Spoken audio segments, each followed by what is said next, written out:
pareça, eu não fui do grupo Vozes, eu não fui aluna da professora Regina Garcia, porque eu não fiz meu mestrado, doutorado na UF, então, talvez assim eu seja uma estranha, né? Entra aqui no seminário como uma estrangeira, né? No sentido de não ter tido essa alegria, né? de participar mais ativamente, né? Das conversas e dos momentos de orientação, enfim, dos diálogos com a professora Regina Garcia. Mas, de todo modo, que a gente realize, o Vozes realiza nas suas edições,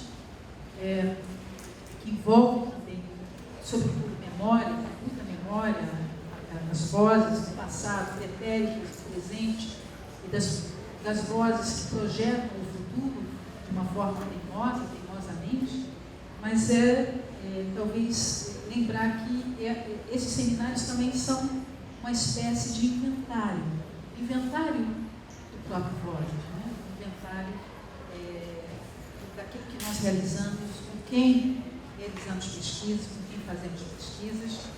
E aqui eu relembro, né, o inventário, tomando aqui um saco intelectual público e orgânico, né, de que o inventário ele é o início de elaboração crítica. Então, constantemente nós fazemos inventário, constantemente iniciamos sempre a elaboração da nossa própria crítica, de nós mesmos, também como grupo de pesquisa, né? E ser um seminário, né, que rememora, que traz de volta, né, vozes que nunca partiram, mas que continuam, é a gente considerar esse inventário nas figuras, né, na presença de Jaqueline, professora Jaqueline e da professora Regina, que é um inventário das pessoas que deixaram, né, em nós um legado, que nos deixam legado, né, e como legado deixam marcas que beneficiam a nossa própria elaboração, que beneficiam o nosso próprio inventário particular e também, e sobretudo, beneficiam o inventário de um grupo, como é o grupo Vozes da Educação. Eu fui ao lado da professora Regina Garcia, quase nunca faço essas coisas, mas eu fui. Porque quando a professora Regina Garcia defendeu a tese dela de doutorado na UFRJ, eu estava começando meu mestrado na UFRJ. E foi uma defesa muito concorrida, porque não tinha nem lugar para muitas pessoas boas. E eu lembrei justamente desse período, né, do doutorado, que foi de 1980 a 1986. Mas eu queria buscar as palavras-chave daquele momento da tese. E essas palavras-chave da tese dizem muito a respeito do seminário, esse momento de transição, ainda no período da ditadura militar, e diz muito sobre essa vida. E as palavras-chave, naquele momento, uma tese que termina, que é concluída em 86, são palavras que não estavam muito correntes, pelo menos naquele período. Um termo composto, discriminação e exclusão. Discriminação, exclusão. Construção coletiva, transformação. 3 palavras no contexto de 80 a 86. Então, como que a TV, e no curso da luta, traz e nos remete e nos devolve umas expressões que naquele momento estavam interditadas.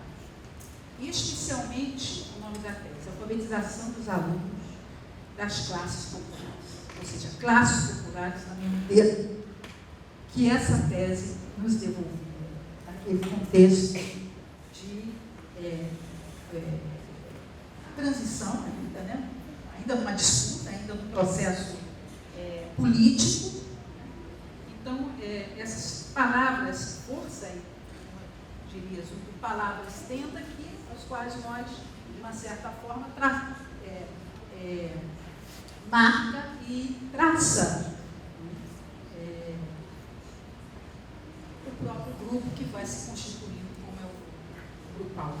Então, eu comecei dizendo que eu não fui orientando, eu não participei do grupal, mas as marcas dos trabalhos das professoras que aqui estão, Tereza, Maíse, Anelice, e dos colegas que compartilharam institucionalmente o trabalho da professora Regina Leite Garcia, mostram esse legado. Legado que nós continuamos interpelando, né, sendo movidos contra a discriminação, a exclusão, ainda recorrermos e precisar de estarmos construindo construção coletiva e, utopicamente, a utopia como sonho diurno, e não como algo que a gente dorme e sonha, mas como sonho que a gente sonha quando está acordado, da transformação. Então, eu inicio esse trabalho aqui na coordenação da mesa, em diálogo com esse inventário e diretamente também com o tema da mesa, eu retomo as palavras da professora Regina Leite Garcia, um texto publicado por Adorno, né, Educação após Auschwitz, fala sobre barbárie. Ele diz, a exigência Auschwitz, né, campo de concentração polonês, Polônia, e ele nos dizia, a exigência que Auschwitz não se repita, é a primeira para a educação. De tal modo, ela precede a exigência de não esquecer, de não se repetir, de tal modo que ela precede quaisquer outras que creio não ser possível nem necessário justificá-la. Só não consigo entender como, até hoje, mereceu tão pouca atenção a barbárie. Justificá-la tem algo de monstruoso em vista de toda a monstruosidade ocorrida. A monstruosidade não calou fundo nas pessoas, sintomas da persistência de possibilidades, de que se repita, do que depender do estado de consciência e inconsciência das pessoas. Qualquer debate acerca das metas educacionais carece de significado e importância frente a essa meta. Que não se repita Auschwitz, e aqui a gente pode acrescentar, que não se repita Paraisópolis, Acari, Serra das Areias, Baixada Fluminense, Jardim Catarina. A lição contra a barbárie é justamente não esquecer, para que não se repita. E nesse sentido, convido então o professor Paulo Carnão a nos falar sobre o seu trabalho, né, sobre aquilo que vem potencializando esse trabalho e nas lutas, né, contra a barbárie e produção da vida. Obrigada. Muito boa noite. É um prazer enorme aqui retornar a essa casa. Eu estive recentemente aqui mudado pela segunda vez em menos de 3 meses. Eu fico mais tempo aqui, a gente equilibra mais essa relação que eu acho que é sempre muito bem produtiva, né? A fronteira que ela cada vez menor na medida que a gente se conhece, trabalha junto, em Niterói e São Gonçalo. E eu estive aqui no seminário que a Helena organizou recentemente, a garotada vigilante estava aqui. A gente pode chegar cansado, desanimado às vezes, mas dá uma levantada na gente. Não é isso? E é isso, é um ano difícil, né? Eu não diria um ano de derrotas, né? Mas um ano de muitos ataques. Acho que a derrota não está para ser inventariada ainda. A derrota objetiva porque a gente perdeu a eleição, mas isso é o objetivo. Agora, a derrota tem que esperar um tempo para a história para a gente saber, né, o que fica, o que não fica. Mas sem dúvida, um ano de muitos ataques, né, e um ano de muita resistência. Eu acho que é isso que a gente está fazendo aqui. Então, eu queria agradecer muito a Tereza, a Márcia, colegas todos aqui da FFP, por convidar para a gente estar junto, né, dialogando e pensando alternativas para seguir a vida, né, seguir a vida com potência. E não poderia deixar de começar falando da responsabilidade que é falar com Regina.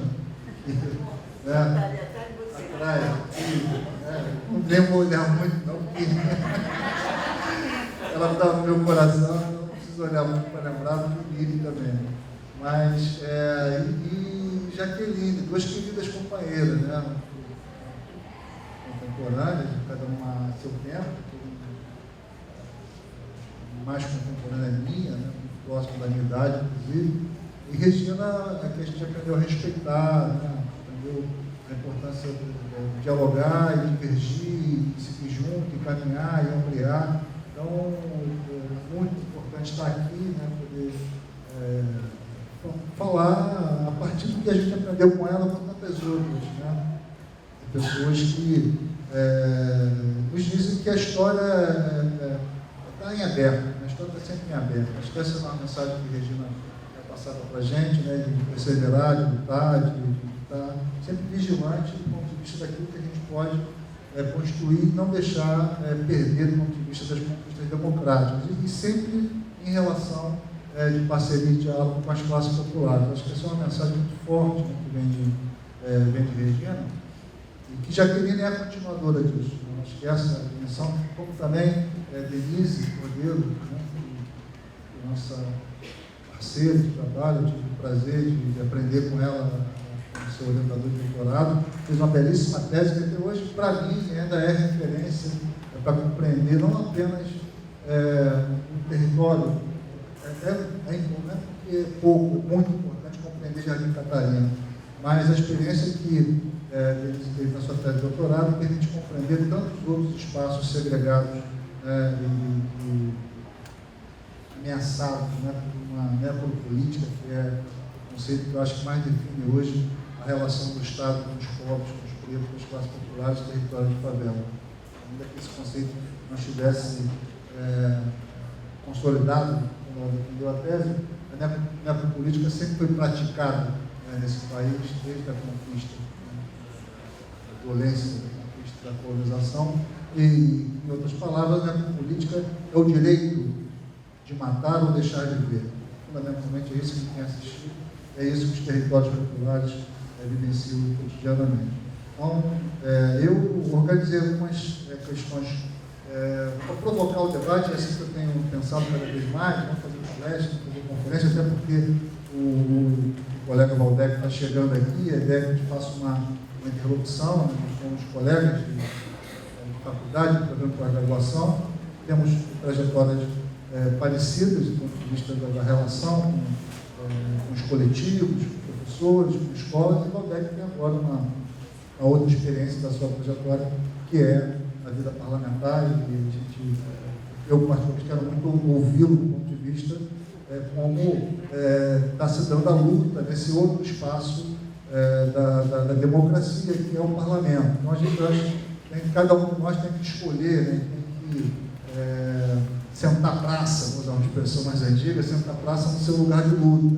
E cada vez mais o local, o lugar da vida, o lugar do cotidiano é o local desse enfrentamento. Talvez esse seja um outro ensinamento que eu tive com Regina, não só com Regina, com todo o grupo, e eu falo de Nilda Alves também, né, que é uma parceira nessa trajetória, que o cotidiano não é o lugar apenas do repetitivo.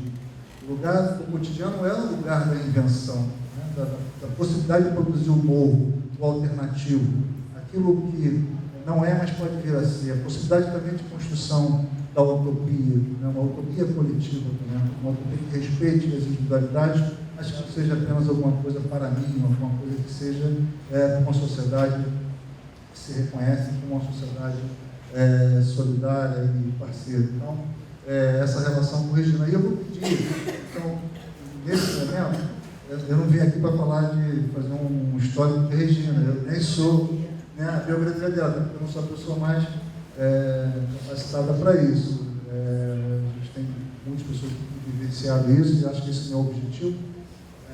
tecer aí a biografia de Regina, mas eu queria contar uma história muito rapidinho, que fala muito de Regina também, né? Fala dessa sua preocupação com o povo.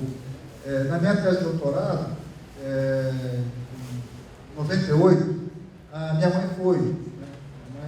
Ela foi e foi sabendo que era algo importante para mim, não sabia muito bem o que era defesa de doutorado. Enfim, minha mãe escolas populares também, se alfabetizou tardiamente. Enfim, mas foi saber que era um evento importante para mim e foi.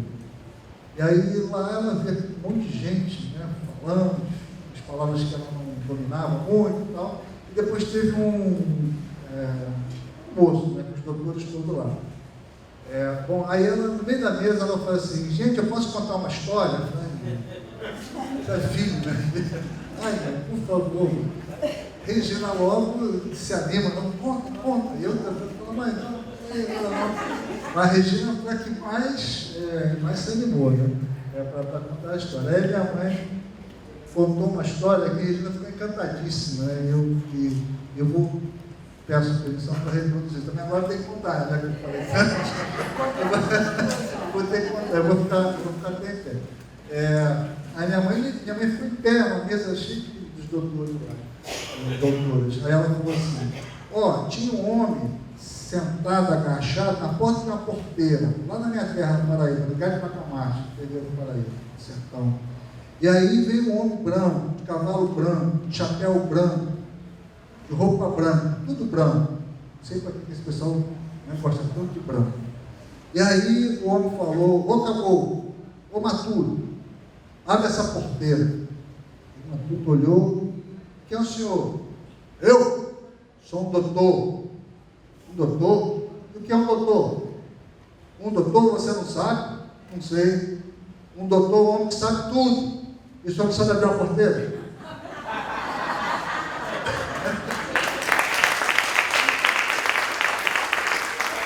Enfim, essa história, ela contou e sentou, né?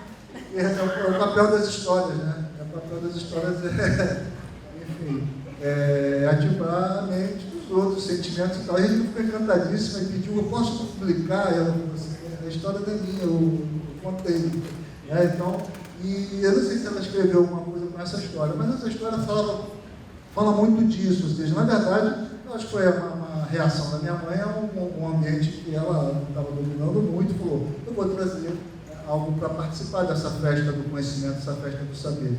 E o encantamento de Regina, a leitura que eu faço, é exatamente porque ela percebe essa sabedoria, percebia por todo o campo, toda a herança de onde ela vem, Paulo Freire, enfim, do campo democrático popular da educação, compreende esse saber popular, né?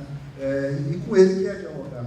Essa que é a dimensão mais importante dessa relação. E aí eu vou contar uma outra história muito rapidinho também, de uma rede da qual eu participo, que é a rede do Jongo do Caxambu, né, onde nós temos trabalhado há algum tempo, agora estou mais afastado, mas é uma rede que eu aprendi muito. Né? O Jongo eu vou falar muito rapidinho, todo mundo aqui sabe o que é o Jongo, dança do Jongo. Eu vou falar, porque uma vez eu falei 40 minutos sobre o Jongo, sobre a dança, sobre o tambor, sobre não sei o quê, aí abriu o debate, eu falei: alguém tem uma pergunta? A moça perguntou assim: o que é o Jongo? Depois de 40 minutos eu falando de detalhes. Então, muito rapidamente, é uma cultura, né, que é herdeira das relações que os escravos estabeleceram na senzala. O Jongo era espaço de festa, espaço de religiosidade, espaço de luta. Alguns vão dizer que nas letras cifradas dos contos de Jongo, os escravos combinavam fugas de maneira codificada, que os seus senhores não pudessem compreender, enfim. E hoje o Jongo ainda é praticado nas regiões do Rio de Janeiro, Minas Gerais, Espírito Santo, São Paulo, somente no Sudeste, que é onde tem a presença e a herança cultural dos negros bambos para cá. E a gente organizou nos anos 2000 um encontro de jongueiros, e essas comunidades se organizavam em encontros de jongueiros, e a primeira vez que a gente fez, a segunda vez a gente fez um debate, e a gente fazia uma mesa composta de mestres jongueiros também pesquisadores da cultura popular, do Jongo, inclusive. Então, a gente estava achando que estava dando um passo à frente, não apenas falando, né, da cultura popular, da cultura negra, mas também convidando a integrar a mesa. E um jongueiro, o mestre Gabriuno, né, já falecido, ele colocou um ponto de jongo, depois que acabou o debate, para mim, e eu vou contar esse ponto de jongo para vocês, porque vocês conseguem decifrar, como eles dizem, desamarrar o ponto de jongo. Ele, depois dessa mesa de debate, com doutores, pesquisadores, os mestres juntos, ele cantou, eu não vou cantar, porque ninguém merece. Mas eu vou citar o conteúdo do ponto de jongo. Ele dizia, como o Caborel pode criar filhos se não sabe saberá? Como o Caborel pode criar filhos se não sabe saberá?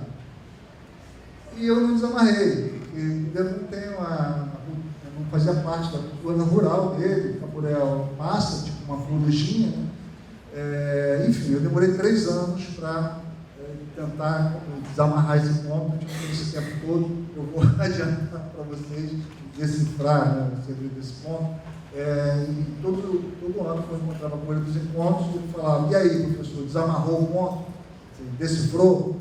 Eu falava, não tinha o Google ainda, a gente não usava tanto o Google, talvez hoje com o Google conseguisse alguma coisa mais próxima. Mas enfim, ele decifrou esse ponto e era o seguinte, o Caborel é um passarinho que ele rouba a comida do ninho de outros passarinhos, porque ele não sabe sabirar, ele não sabe ciscar. É o passarinho que pega a minhoca ciscando. Então ele não sabe ciscar, e ele vai e rouba a minhoca, rouba a comida do ninho de outros passarinhos. O que eu estava querendo dizer? Como é que vocês podem falar do jongo, né, da dança, da cultura do jongo, se vocês não têm a religiosidade do jongo, se vocês não sabem bater tambor, se vocês não dançam jongo, se vocês não cantam jongo? É uma crítica, né, uma crítica dura, uma apropriação cultural que, de alguma maneira, ele percebia que nós da universidade fazíamos.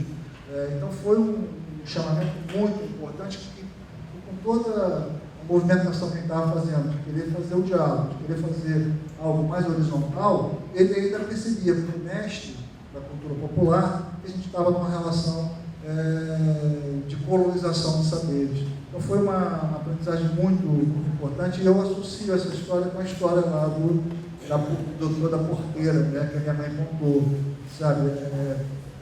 Essa relação que a gente estabelece com as classes populares é uma relação que precisa ser permanentemente, como diria uma outra companheira nossa, com a qual a gente aprendeu muito, a velha Célia Linhares, né, lembrando o Walter mesmo, escovar a história a contrapelo. Então, essa nossa relação com as classes populares já está muito melhor do que já foi. Ela sempre precisa de uma escovada a contrapelo, para saber se de fato a gente não está colonizando as relações. Essa que é a dimensão fundamental. Então, lembrar a Regina lembrar uma grande parceira, chegou a poder, uma grande parceira, uma grande mestre, mas lembrar também esse seu chamamento da relação horizontal, não colonizada, que a gente deve ter com as classes populares. Então, eu vou fazer aqui um intervalinho para o Márcio fazer as honras da casa. Obrigada. Então, vamos convidar, agradecer a presença do professor Valdec. Vamos convidar a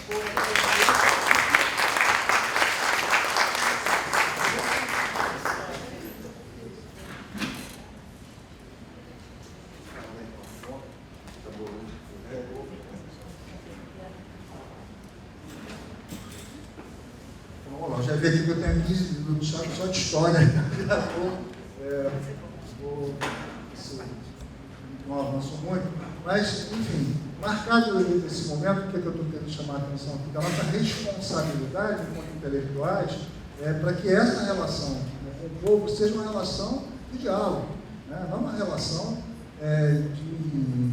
de assistência, ou pior, de colonização, e a assistência também é uma forma de colonização. Eu gosto muito do poeta Antônio Machado, poeta espanhol, assassinado pela ditadura de Franco, né, fascista. Ele tinha um método para o diálogo. O professor adora método, O método para o diálogo é o seguinte, é muito fácil, se quiser anotar, pode anotar.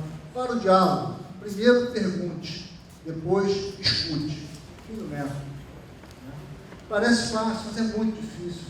Né? É muito difícil levar à frente esse método, porque você de fato precisa reconhecer que o outro tem algo a te dizer. Né? Que o outro é um interlocutor legítimo dessa relação.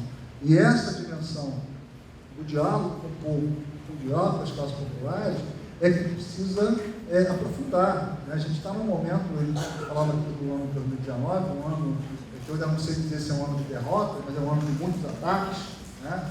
Existe mais o tamanho da derrota, é um ano de muitos ataques e muita resistência. Especialmente na universidade, eu estou desde janeiro, nós professores, estamos desde janeiro com o pior ministro da educação que esse país já teve, desde a época dos militares, e é terrível dizer isso, nem dentro do governo militar conseguiram colocar um servidente tão ruim quanto esse ministro da educação. Desde o começo do ano, um processo sistemático de desqualificação da instituição acadêmica e destruição da reputação de estudantes e professores. Isso a gente não vai reverter isso de maneira simples, de maneira fácil, pelo menos nos próximos anos. Então, a nossa relação com o povo é uma relação que tem que ser continuada e aprofundada. Então, não vai ser fazendo evento que a universidade vai ser reaproximada do povo, vai ter relações mais sólidas. A gente precisa radicalizar a nossa capacidade de diálogo com os territórios onde as universidades estão, especialmente onde as universidades estão, com as famílias e os estudantes. Como a gente pode fazer esse diálogo? A gente tem que reinventar esse cotidiano, voltando a falar também de Regina Garcia. Então, essa dimensão está colocada hoje para a universidade, esse registro da construção de uma barbárie intelectual. A barbárie tem vários níveis de atuação, né? A destruição da universidade é uma forma de barbarismo do ponto de vista daquilo que a universidade tem como potência, como possibilidade. O que se quer fazer na universidade é a construção de um deserto intelectual, né? Através da desqualificação, da destruição de reputações e através da intimidação, fundamentalmente através da intimidação. Não sei se vocês repararam, eu estou gravando o que eu estou falando. Essa é uma preocupação minha, porque uma das maneiras de desqualificar e destruir reputações, e nós somos pessoas muito fáceis de perseguir, porque nós somos funcionários públicos, né? O próprio ministro da Educação, quando ele identifica um professor com o qual ele percebe ali um inimigo que ele tem que destruir, ele fala, lá vem um processinho. Né? Essa expressão cínica, debochada, de que quem tem o poder não deveria ter. E um dos princípios da democracia é aquele que ganha não persegue o que perdeu. E aquele que ganha não deve calar a voz daquele que foi derrotado. É isso que faz com que a democracia seja um sistema possível de convivência. Né? A política é isso. Fora disso é a guerra.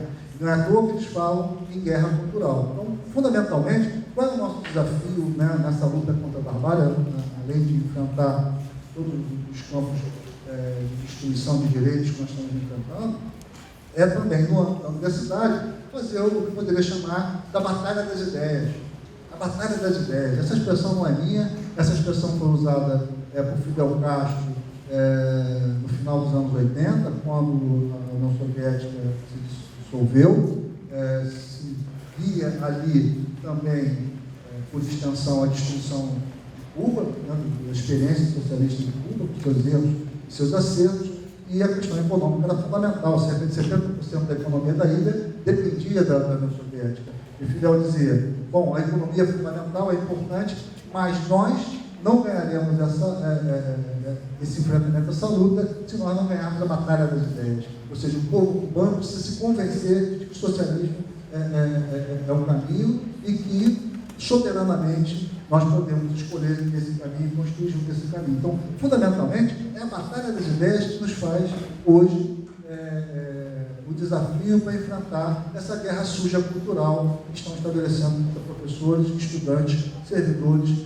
e a própria instituição. Queria chamar a atenção em relação a isso.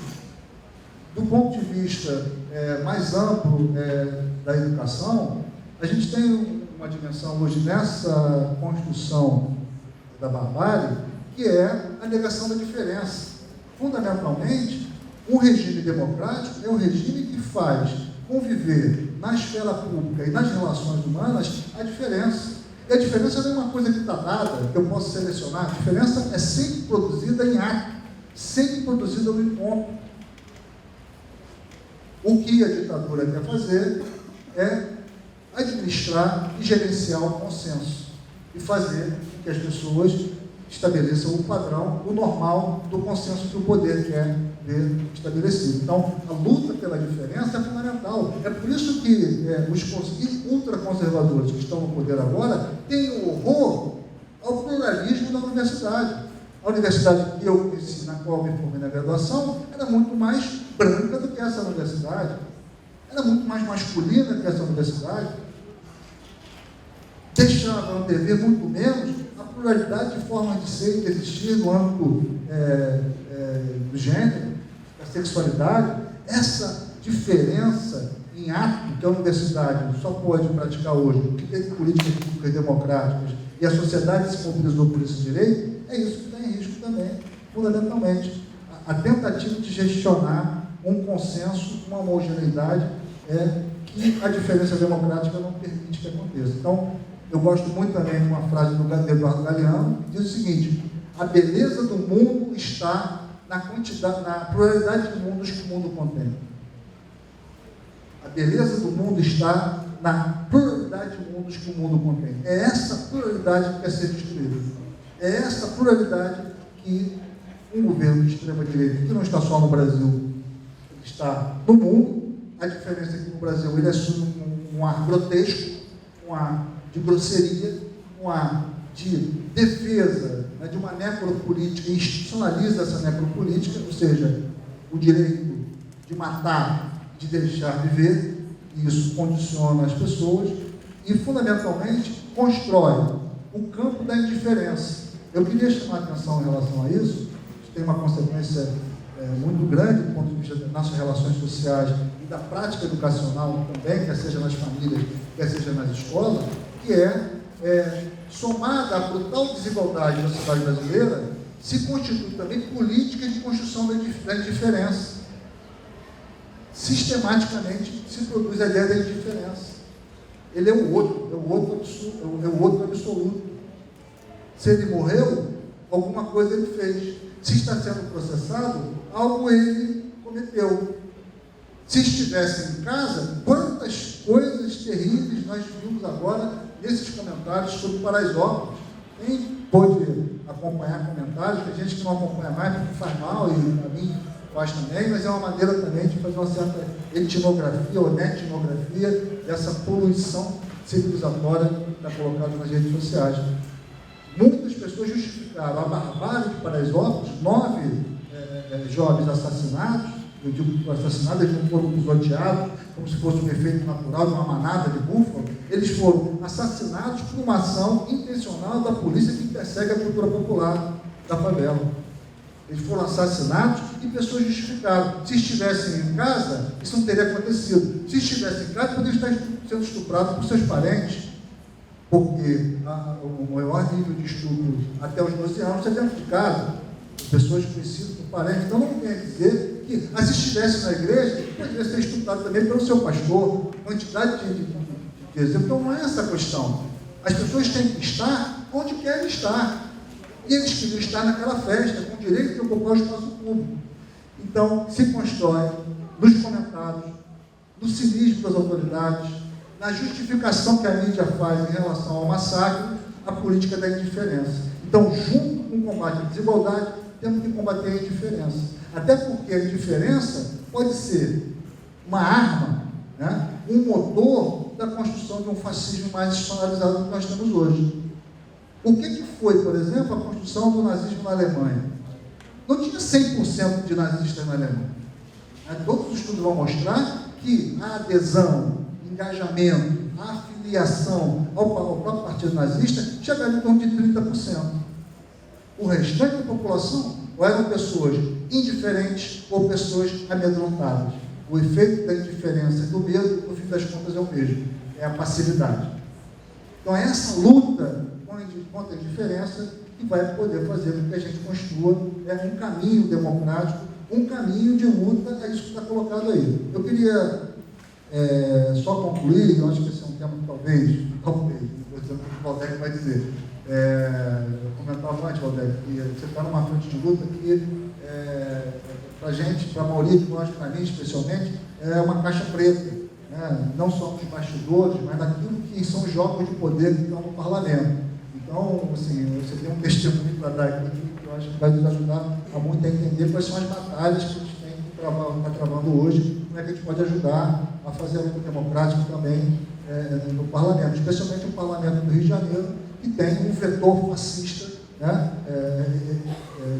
muito fortemente saindo também do próprio governo do Estado.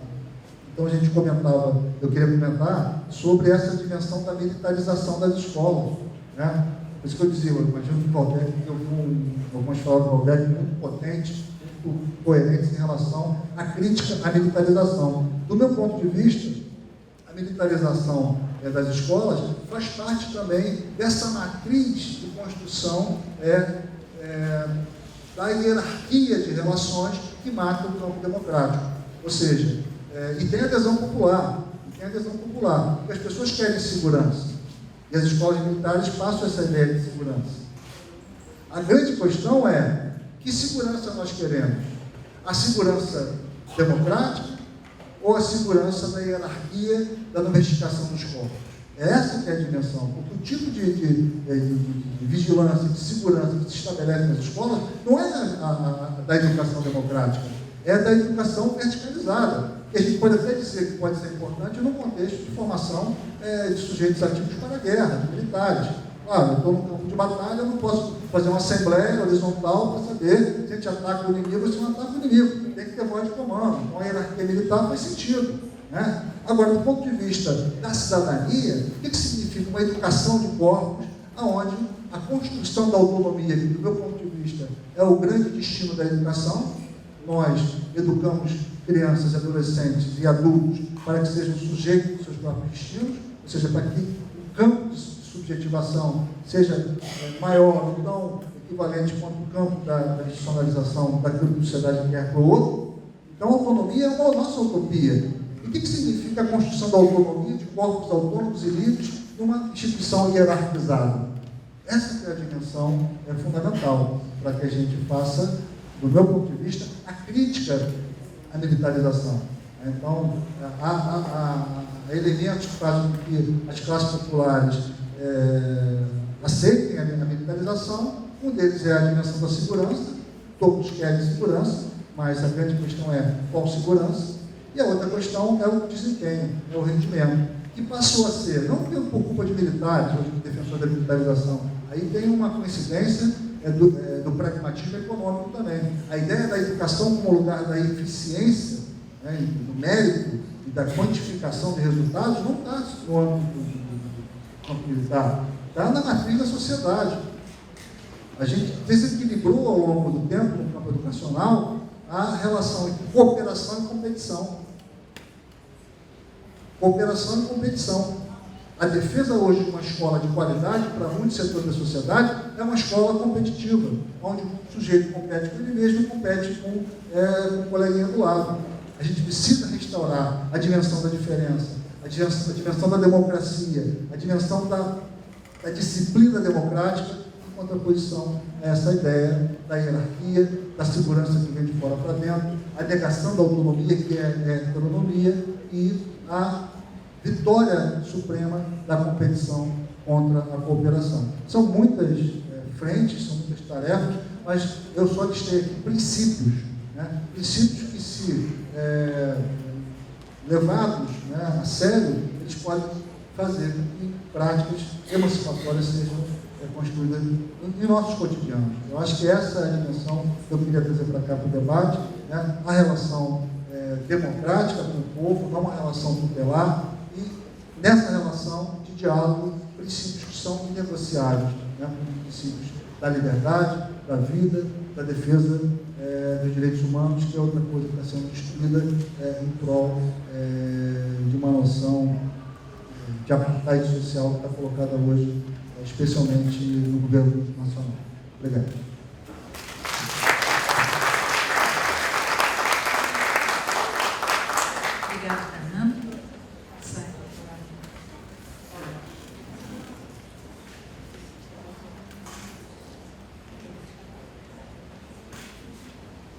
noite a todas, boa noite a todos. É um prazer participar desta 7ª edição já, né, do Vozes da Educação.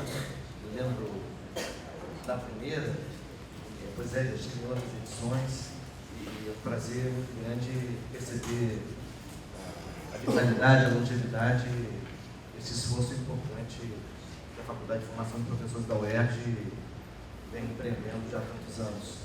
É um prazer também especial voltar aqui a esse auditório, é a primeira vez que volto aqui depois que perdemos a Jaqueline, né, que é sempre muito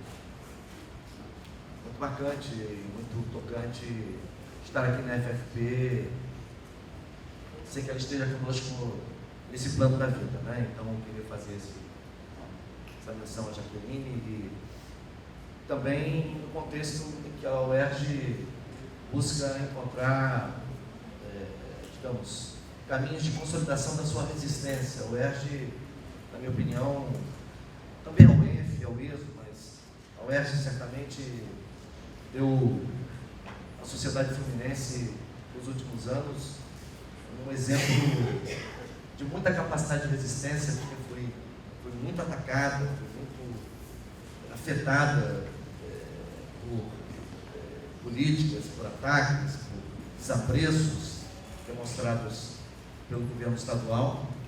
Agora acabou de sair de um processo eleitoral, né?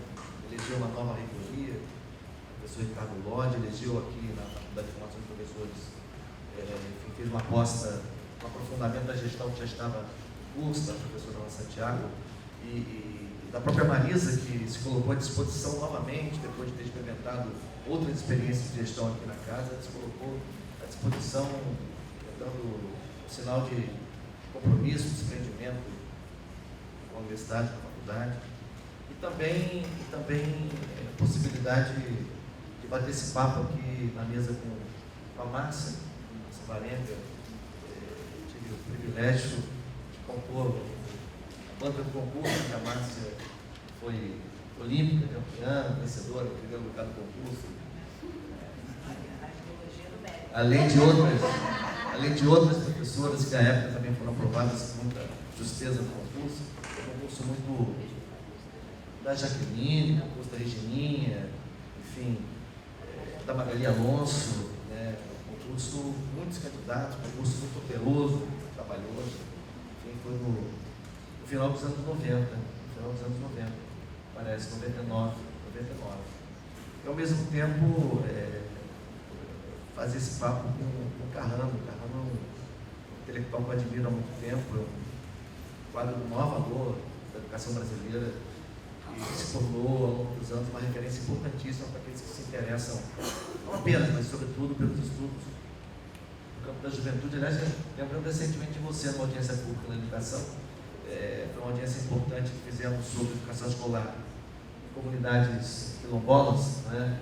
Um ciclo importante que está sendo feito para discutir educação escolar em comunidades tradicionais do Rio de Janeiro, caiçaras, indígenas e quilombolas, e quando se fez menção a uma delegação de Angra dos Reis, inevitavelmente o seu nome veio à baila em função do trabalho, dos estudos, da referência que você tem nessa área.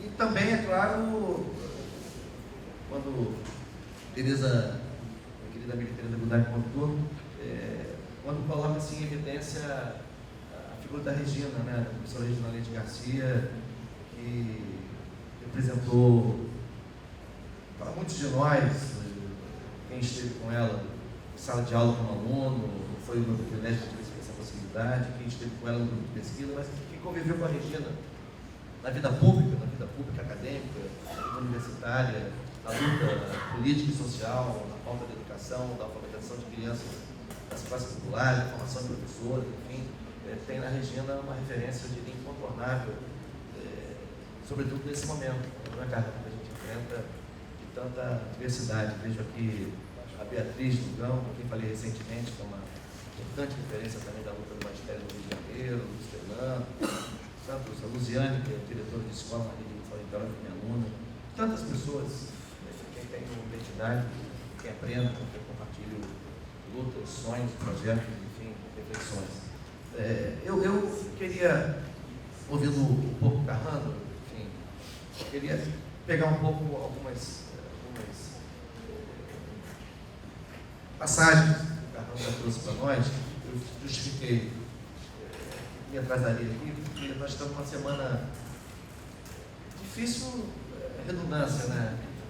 Nós estamos numa semana especialmente difícil para o campo da educação na Assembleia Legislativa, em função do projeto pelo qual o governador fascista tenta instituir uma política que consagra a ideia de escolas militares, ou chamadas cívico-militares, no âmbito da rede estadual de educação. Infelizmente, essa semana nós conseguimos, poucos deputados do campo da oposição da esquerda, conseguimos desenvolver uma estratégia de obstrução e tiramos a matéria de pauta ontem.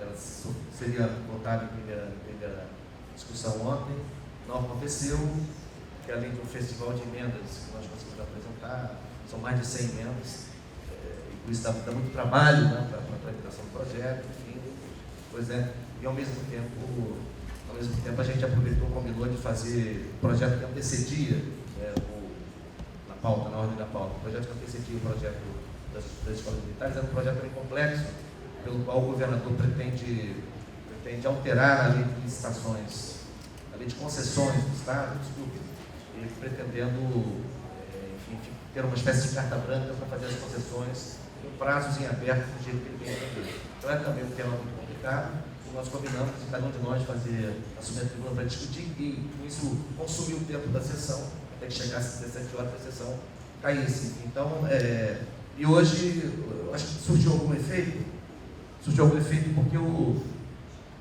secretário de Educação do Estado esteve hoje no plenário, nos procurando assim, a oposição, para tentar estabelecer um acordo sobre a votação da matéria, enfim, eles estão preocupados com a votação do orçamento. O orçamento ainda não foi votado, e naturalmente não votar o orçamento gera uma trava na ação governamental. Então, eles estão preocupados que a gente continue fazendo a obstrução e que isso impede a votação do orçamento, mas é justamente isso que a gente quer fazer. Né? É justamente isso que a gente quer fazer, porque, pelo menos para arrancar um acordo pelo qual a gente abre mão da obstrução na discussão do orçamento e o governo abre mão desse ano de discutir essa matéria, por feito de uma ampla, um aprofundamento desse debate, a partir do ano que vem, com audiências públicas, enfim, para a gente ganhar tempo e ganhar fôlego para a disputa das ideias, para a batalha das ideias em torno desse tema. Porque, veja, em 2009, eu quero aqui dar um depoimento, em 2009 houve uma tentativa de fechamento do Colégio da Polícia Militar de Niterói, na Alameda São Boaventura. E pais, mães, responsáveis, profissionais da educação, que tinham vindo para o colégio, fizeram um movimento tentando impedir o fechamento. O que trago nessa história aqui? Porque, vejam, na história da educação brasileira, a própria Cláudia Alves, nossa colega, ela tem estudos sobre educação militar, ela se interessou durante um certo tempo por esse tema.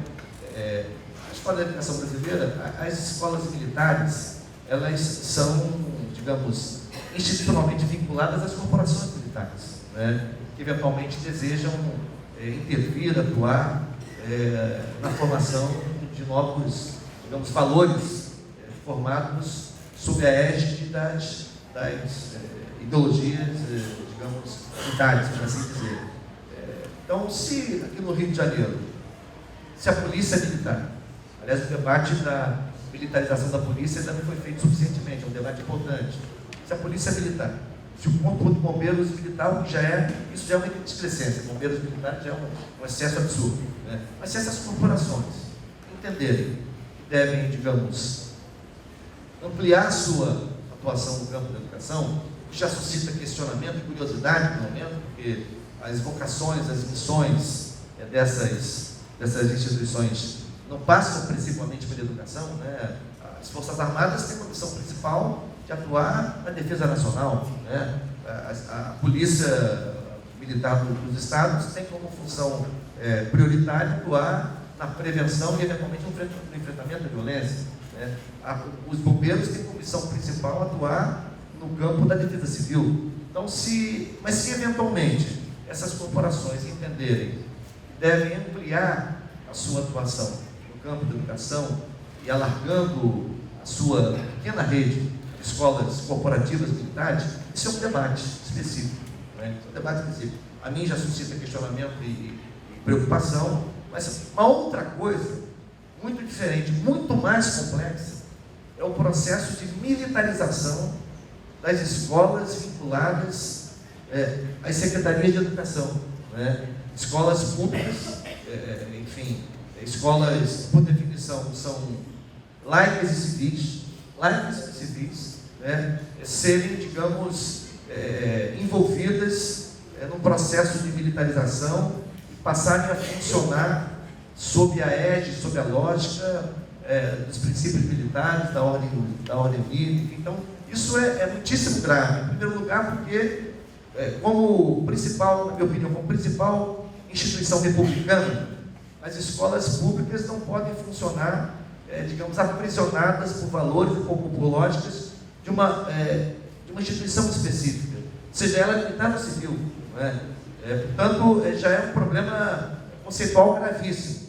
Mais grave ainda quando se pretende destinar o orçamento da educação, né, o orçamento oriundo do Tesouro, do Fundeb, do salário de educação, para custear essas experiências por dentro das redes públicas de educação.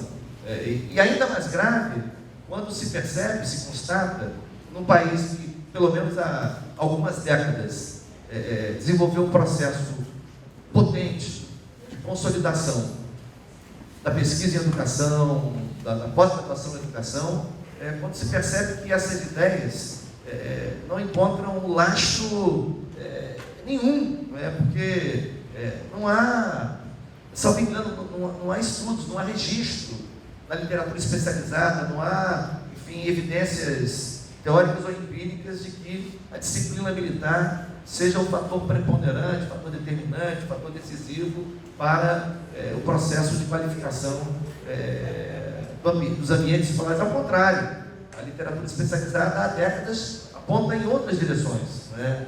Fala de outros aspectos, fala de questões relacionadas à valorização e à formação continuada dos profissionais da educação próprio, fala de questões relacionadas à diversificação das metodologias de ensino, da articulação dos currículos com o contexto sociocultural que as escolas, professores, profissionais da educação, estudantes vivem, fala da diversificação e da modernização, digamos, das estratégias de avaliação, na forma, no conteúdo, no tempo, fala da relação escola-família, fala de uma série de aspectos que, comprovadamente, em vários contextos, enfim, diferentes circunstâncias históricas, políticas, econômicas, culturais, evidenciaram que exerciam influência, interferiam no processo de qualificação do trabalho pedagógico, no desenvolvimento de aprendizagens, enfim, mas não há estudos, não há evidenciação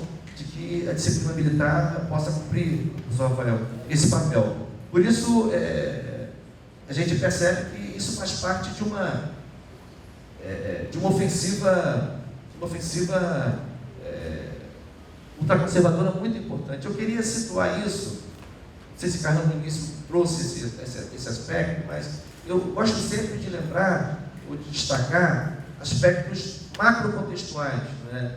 O modo de produção capitalista enfrentou e vem enfrentando ainda os resquícios de uma profunda crise de acumulação, crises cíclicas que acontecem historicamente, de tempos em tempos, né? E essa crise mais recente, de grandes proporções, que foi capaz de desorganizar ou até de arruinar economias capitalistas importantes do mundo ocidental, teve uma espécie de epicentro na segunda metade dos anos 2000. Enfim, e como só ia acontecer, para sair dessas crises e redefinir seus padrões de acumulação, o capital adota algumas macroestratégias, né? Por exemplo, buscar o controle, buscar com voracidade o controle das principais reservas de riqueza no planeta, né? Isso explica em boa medida, não explica tudo, mas explica em boa medida a ofensiva do capital internacional sobre o Brasil no contexto do golpe de Estado, né? O capital busca, por exemplo, reduzir de maneira drástica os custos da produção e, consequentemente, avançar também de forma drástica e morais sobre conquistas, direitos, acervos de proteção da classe trabalhadora, né? Isso explica em muitos lugares, não só no Brasil. O Carrano falou que essa realidade não é só nossa, embora a nossa tenha uma vertente grotesca, patética, não é? Mas está acontecendo em outros lugares, o processo de desconstrução de direitos, do acervo de proteção social que havia sido estruturado mais ou menos intensamente, com muita luta, com muita batalha, enfim, com muita dificuldade, enfim, só que no contexto atual, o que se percebe é que o capitalismo tenta se reorganizar, manifestando um profundo desapreço pelo ordenamento democrático, né? Nem sempre foi assim. Para, digamos, redefinir seus padrões de acumulação e sair da crise no final dos anos 20 do século passado, crise importante também de acumulação, o capitalismo só se reergueu a partir do final da Segunda Grande Guerra, quando a burguesia industrial assumiu a condição de esfera hegemônica no campo do capital. Mas, quando isso aconteceu, o mundo tinha saído de uma guerra muito dura, né? E os valores da democracia e da paz estavam fortemente presentes. Ainda que com contradições, é verdade, né? Mas agora não. Agora a impressão que a gente tem é que no afã, no esforço, na movimentação para sair da crise, o capitalismo abre mão dos processos, digamos, e práticas democráticas. Isso nos afetou duramente, principalmente porque temos no Brasil uma cultura, uma história, uma cultura, digamos, pouco amadurecida do ponto de vista democrático, né? O Brasil viveu várias experiências de golpes e contragolpes, restaurações democráticas e novos golpes, enfim. Então, a nossa história republicana é fortemente marcada por esses episódios. Enfim, então, esse é um aspecto importante. E aí a gente tem, penso eu, três grandes problemas que nos afetam muito duramente. Você tem um problema, digamos, de um processo acentuado de entregas das nossas principais reservas de riqueza e potencialidades estratégicas ao capital internacional. O Brasil assume uma postura, digamos, em que abre mão de qualquer projeto soberano, né? O Brasil abre mão disso e digamos, busca se acomodar a uma lógica neocolonial, né? Voltando a ser, se colocando à disposição para ser, de novo, exportador de matéria-prima bruta e importador de tecnologia e inovação tecnológica produzida a Lures, né? Você tem essa condição, esse problema. Você tem um outro problema relacionado ao aumento muito drástico, muito acentuado da pobreza e da miséria, uma coisa impressionante, né? É gravíssimo em todas as esferas em que se possa, digamos, aferir, analisar, avaliar as condições objetivas de vida das populações. A gente vê uma redução acentuada, um processo avançado de crueldade social, enfim, desamparo social muito importante. E você tem um outro problema, formando essa tríade, um problema muitíssimo grave, que uma incrustação da milícia no aparelho de Estado. Não é? Você combina essas coisas, o Brasil abrindo mão da soberania, seu povo se empobrecendo e voltando a viver padrões drásticos e graves de miserabilidade, né? E a milícia assumindo posições de governança, não mais, o que já era gravíssimo, não mais apoiando candidaturas, mas ela mesma se infiltrando, se colocando na disputa direta pelo controle do Estado, pelo poder. E esses 3 aspectos ganham lastro, se sustentam, a meu ver, no desmonte, por alguns aplaudido, no desmonte, na implosão de praticamente todos os pilares que sustentavam o nosso já frágil Estado Democrático de Direito. Já frágil. O Estado Democrático de Direito que se consolidou com fragilidade, com a pactuação representada pela Constituição de 88, a Constituição de 88 representou uma espécie de novo pacto social estabelecido por diferentes setores da sociedade brasileira, para estabelecer um novo ciclo político, institucional, econômico, e os pilares desse pacto estão sendo completamente implodidos em vários aspectos. A gente tem assim um rosário de exemplos. Hoje você não tem mais nenhuma proteção para a liberdade de crença de culto, por exemplo. Nenhuma proteção. Princípio esculpido na Constituição. É constante, é corriqueiro, são corriqueiras as notícias e os registros de vilipêndios e violações a templos religiosos de matriz africana em toda parte. Na Baixada Fluminense em boa medida, mas também em São Gonçalo, também em Niterói, também na capital, particularmente na Zona Oeste, enfim, em toda parte. Você tem uma ofensiva violentíssima contra um outro princípio constitucional, que é o princípio da autonomia universitária. Você tem uma violação também atroz ao princípio da liberdade de ensino. Você tem uma violação também constante de princípios importantes no campo do direito, relacionado à presunção de inocência, ao devido processo legal, ao trânsito em julgado. Todos esses institutos protegidos pela Constituição, alguns deles consagrados como cláusulas pétreas da Constituição, portanto, inamovíveis, exceto pela interveniência de um novo poder constituinte originário, isso no Brasil não está valendo mais nada. E essa desproteção geral sustenta, dá ré e compasso para um aprofundamento desses macro problemas que estão colocados.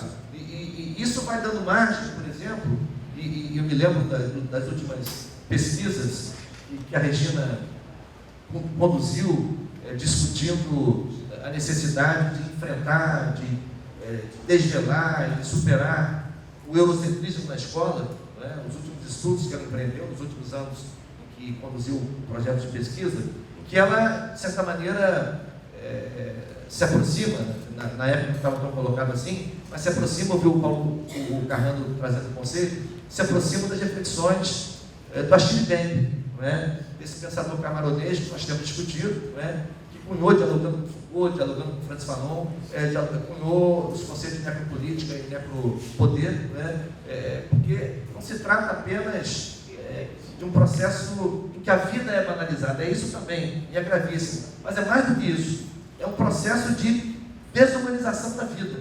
A vida é banalizada, mas é também um processo de desumanização da vida, ou seja, é um processo em que alguns são reconhecidos como humanos e devem ser protegidos em algum nível, devem viver, e outros ou devem morrer ou devem ficar expostos à morte, quer dizer, expostos à própria sorte.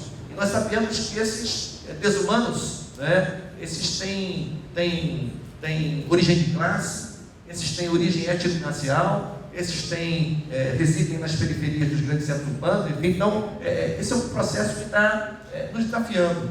E não é coincidência, e é comum, o Carrano falou do nazismo, a gente pode lembrar do nazismo, do fascismo, do franquismo, do salazarismo, ditaduras teocráticas na Ásia, enfim. Não é coincidência, porque todos esses regimes fechados, totalitários, arbitrários, violentos, na forma ou simbolicamente, ou nos dois planos, eles de saída identificam as instituições de educação, cultura, ciência e pensamento como alvos. É lógico.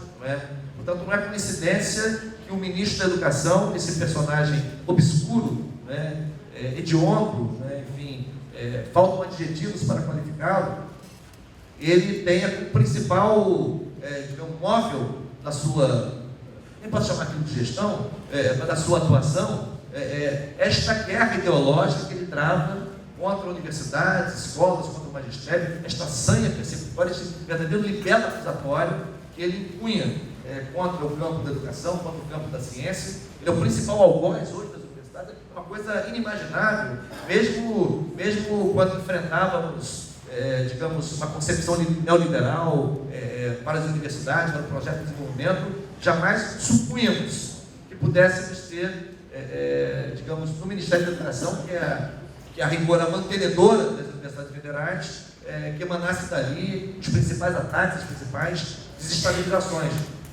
Mas o que eu quero ressaltar com isso é que ele se ocupa disso, por exemplo, não dá a menor atenção ao que é provavelmente o principal desafio da educação pública básica no próximo período, que é o que vamos fazer em relação ao Fundeb, né?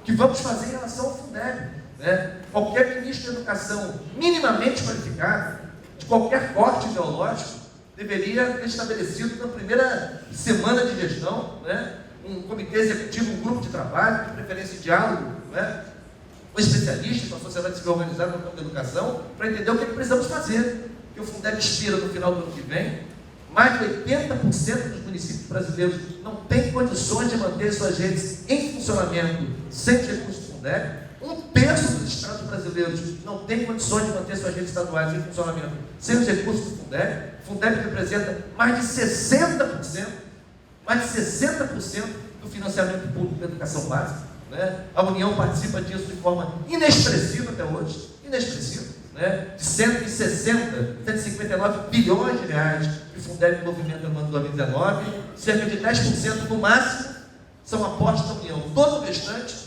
dos estados e dos municípios. Então, enquanto isso, o Ministério da Educação, digamos, pretende estabelecer canais específicos junto com o Ministério da Família para denúncias contra professores, pretende, enfim, faz ataques espantosos, aliás, pela primeira vez na história da Antifes, da Associação Nacional de Dirigentes das Instituições Federais de Ensino Superior, a Antifes decidiu ajuizar a ação contra o ministro do Estado da Educação para que ele comprove ou seja responsabilizado pelas acusações grotescas, gravíssimas, levianas que fez contra as universidades. Então, me parece um cenário muito complexo e aí eu acho que a gente tem para concluir dois desafios. Um desafio urgentíssimo, e não é um desafio apenas para o campo da esquerda, né? Para esse primeiro desafio, que eu acho que é de urgência urgentíssima, é o desafio de rearticular o campo daqueles e daquelas que têm compromisso, apreço, responsabilidade com a restauração do Estado Democrático de Direito. Isso parece muito sério, né? E aí, não é só na esquerda que a gente vai pescar esses aliados. Tem setores fora do campo da esquerda, né, que têm compromisso com a democracia, na restauração da democracia. Isso me parece uma coisa absolutamente urgente. Uma outra coisa é a organização do campo progressista, esteja ele estruturado sob a forma de partidos políticos ou não, imagina. Hoje tem movimentos sociais organizados de diferentes formas, muito pujantes, com intensa e qualificada capacidade de formulação, para que a gente apresente uma outra agenda para o Brasil. No campo da segurança que você falou, Paulo Carrano, a eleição de 2018 foi decidida por 3 temas. 3 temas presidiram a eleição de 2018: corrupção, costumes e segurança/violência. Para esse terceiro tema, da segurança/violência, eu acho que nós na esquerda temos que ter uma reflexão importante, porque assim, se por um lado é fundamental, e hoje ainda mais fundamental, que a gente afirme o primado dos direitos humanos, né, face ao genocídio que está sendo praticado, por exemplo, no Rio de Janeiro, contra a juventude popular negra, são quase 1.500 mortes em 2019, 1.500 pessoas mortas.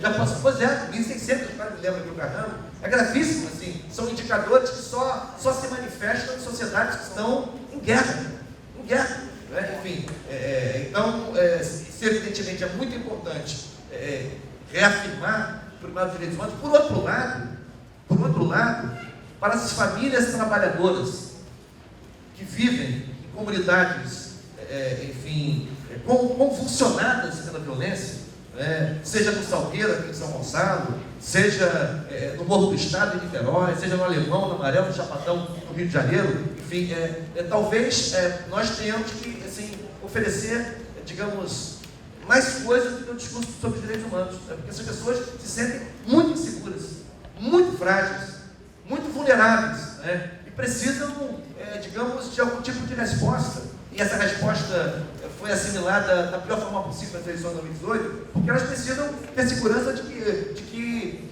vão sair para trabalhar e vão voltar, de que suas filhas não vão ser estupradas durante o dia, e assim sucessivamente. Então, talvez a gente precisasse ter a capacidade de combinar, e pautar para a sociedade a chamada batalha das ideias, assim, por um lado, a reflexão, a pauta, a agenda dos direitos humanos, mas, por outro lado, algum tipo de instrumento que pudesse transmitir a essas famílias algum tipo de segurança, alento, enfim. Então, ou seja, não é pequeno o tamanho do nosso desafio. A gente vê aqui no Rio de Janeiro hoje que parece uma brecha, um processo histórico marcado por contradições.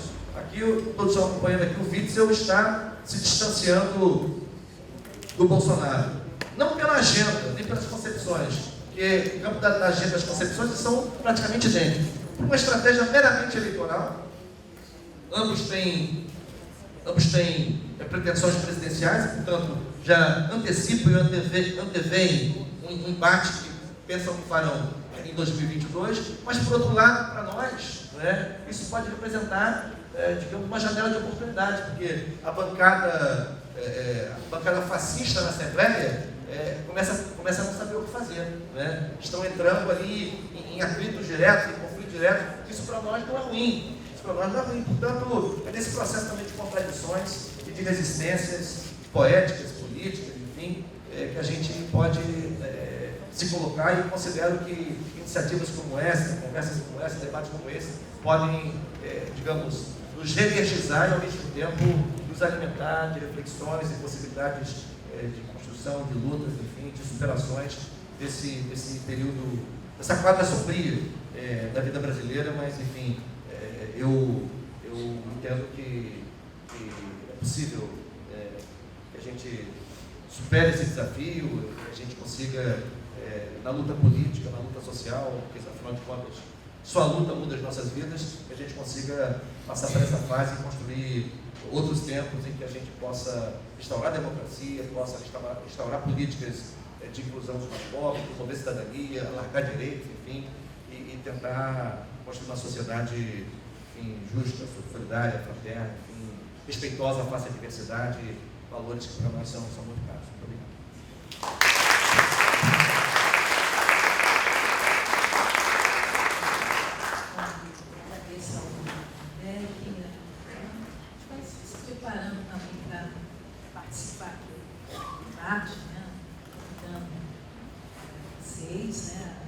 Apresentarem as intervenções, não necessariamente perguntas, mas é dialogar com esse, com o tema da mesa, com essas provocações que os professores, Valdec e Paulo nos trouxeram. Eu gostaria, enquanto você estava falando, reflexão com a gente, trazendo suas reflexões, a gente pensar, Valdec e Paulo, de uma certa maneira, a gente vem de uma não viemos de uma tradição democrática. Eu acho que a nossa tradição democrática é uma tradição ainda muito recente, do ponto de vista histórico. 30 anos, nossa Constituição fez 30 anos, no ano passado. Já tem uma ruptura constitucional, como você falou, cláusulas pétreas, que são cláusulas civilizatórias. É uma agenda civilizatória que a Constituição Federal também foi tecida, foi construída, diante de uma história, de nosso, uma certa forma, um desapego à democracia, da nossa república, nossa peculiar república, nosso peculiar Estado republicano, não construiu essa tradição.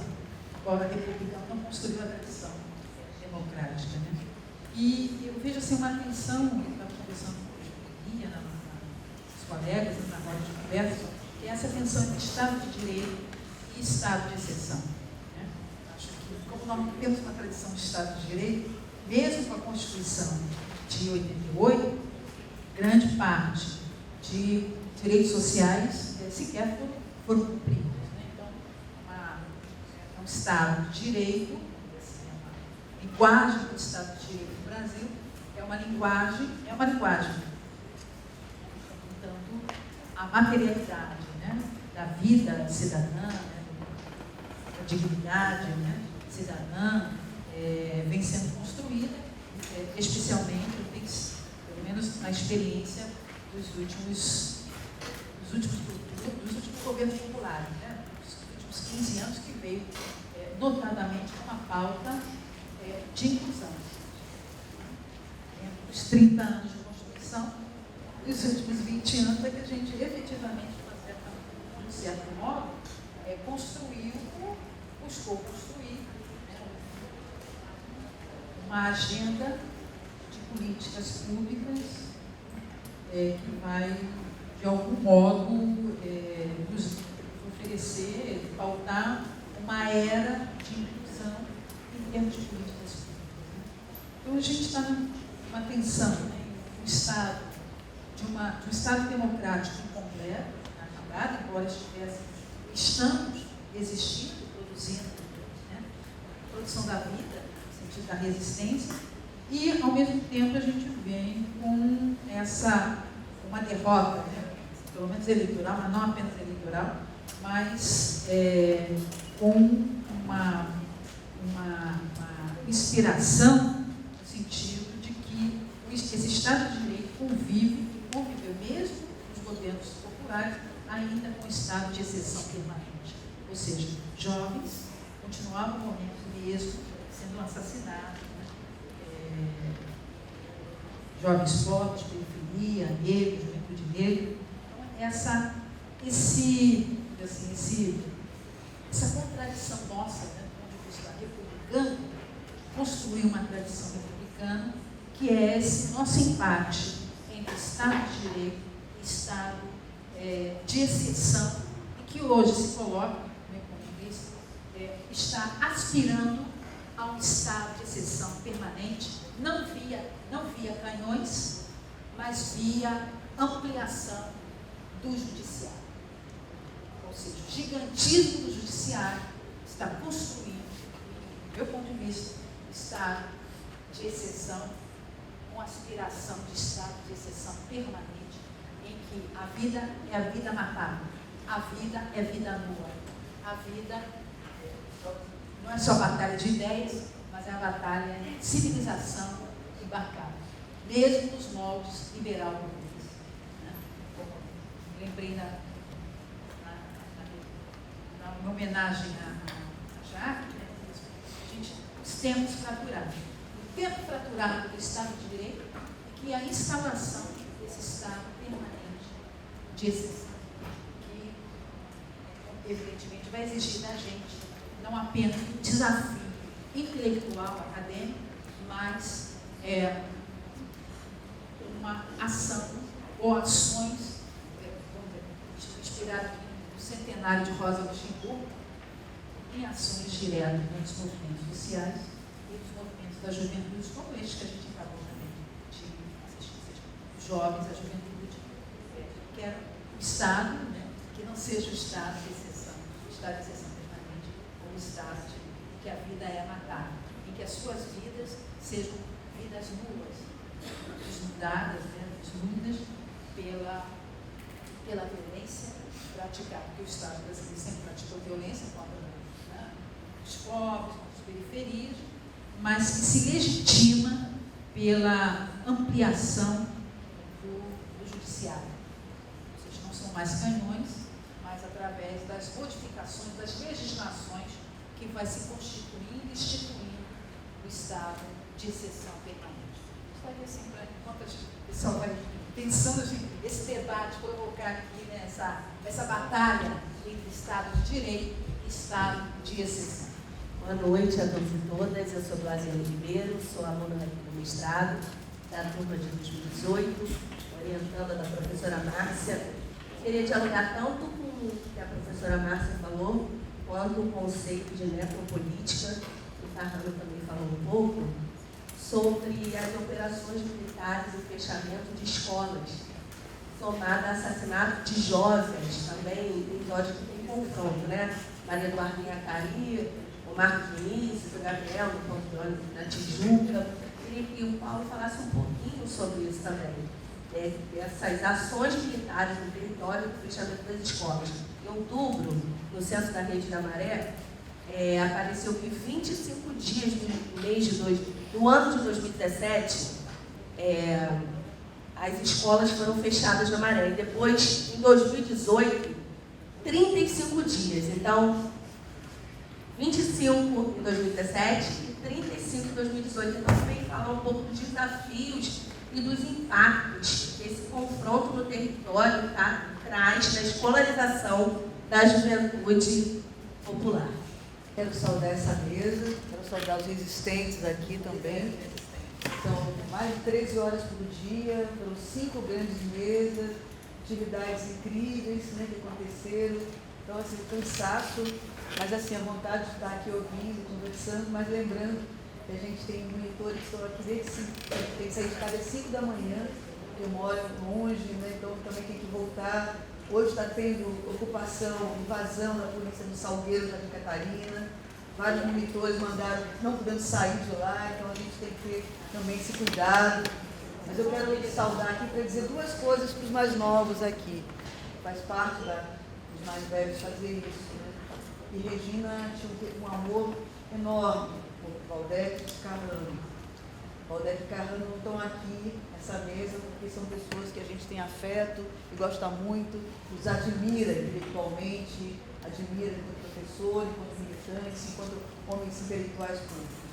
Regina tinha um profundo amor por vocês dois, vocês sabem disso, né? Talvez o Valdete mais, porque ele é esse príncipe para a Regina, né? O Valdete é um príncipe para a Regina, sempre foi, né? Eu e Carrano levávamos muita bronca da Regina. No momento que o Carrano ficou no grupo, nós conversávamos, chamando a atenção publicamente, várias vezes. Ela acabava com, né, a gente conversava, ficava atrás, conversando, rolando coisas super que a gente achava o máximo para fazer, como corrida de localização na cidade, coisa que a gente ficava bolando projetos que a gente achava o máximo, né? E a Regina, mas ela amava vocês, ela gostava, admirava muito vocês. Porque a Regina era intensa e muito ciumenta. Muito ciumenta, né? Ela teve no Voz uma das vezes e perguntava pra gente, mas Tereza, o que é Vozes? O que é Vozes mesmo? Que negócio é esse de Vozes, né? O Vozes tem 23 anos e a Regina sempre perguntava o que era Vozes. O último Vozes foi uns 20 anos e ela continuava perguntando, mas o que é Vozes, país? Que negócio é esse de Vozes? Mas vocês estão aqui. Mas eu queria, se a Regina estivesse conosco aqui, ela estaria nos provocando a aprofundar mais, a complexificar mais algumas questões que aparecem muito fácil em nossas análises, que eu acho que é muito importante esse momento, eu acho muito importante que nós façamos essas análises conjunturais, questões, mas que a gente possa pensar também naquilo que ela fala de ter a dúvida como um método. A Regina sempre nos dizia, né? A dúvida tem que ser um método permanente de analisar a sociedade, a realidade, aquilo que está lá nas entranhas, né? Então, acho que pensar, né, a questão do conservadorismo e dizer, muitas vezes, os estudantes da gente, aqueles com os quais trabalhamos, né, que a questão da religião, da religiosidade deles, né, tem a ver com essa questão do poder do atraso. Eu acho que isso, a Regina nos provocaria a pensar melhor isso. A questão também de discutir a religião nesse momento como uma questão fundamental para compreender os nossos estudantes, compreender o que a gente chama, né, o modo de pensar o mundo, estar no mundo tão desencantado. Valdete falou isso, né? Não vou fazer uma análise weberiana aqui, mas eu quero que a gente possa pensar a necessidade de estudar, a relação com os nossos estudantes, falo dos estudantes, mas as professoras das redes, com a questão da religião. Né? Acho que a gente não pode dizer, todo mundo, vocês não falaram isso nesse aspecto, mas acho que compreender a questão da religião, da religiosidade, das classes populares, torna fundamental para compreender o modo pelo qual se vê operando a ideia da segurança. Porque não é só a segurança da vida, essa vida matável que o Márcio falou. É a questão de uma outra segurança num mundo em que tudo que absorve se juntou no ar. Então, assim, pensar, a gente tem que estudar isso. Tem que estudar, eu acho que é necessário. Não podemos dizer que a questão da religiosidade ou da religião tal ou Y, a questão para mim é muito mais profunda. Eu não tenho, isso para mim é um desafio profundo para compreender.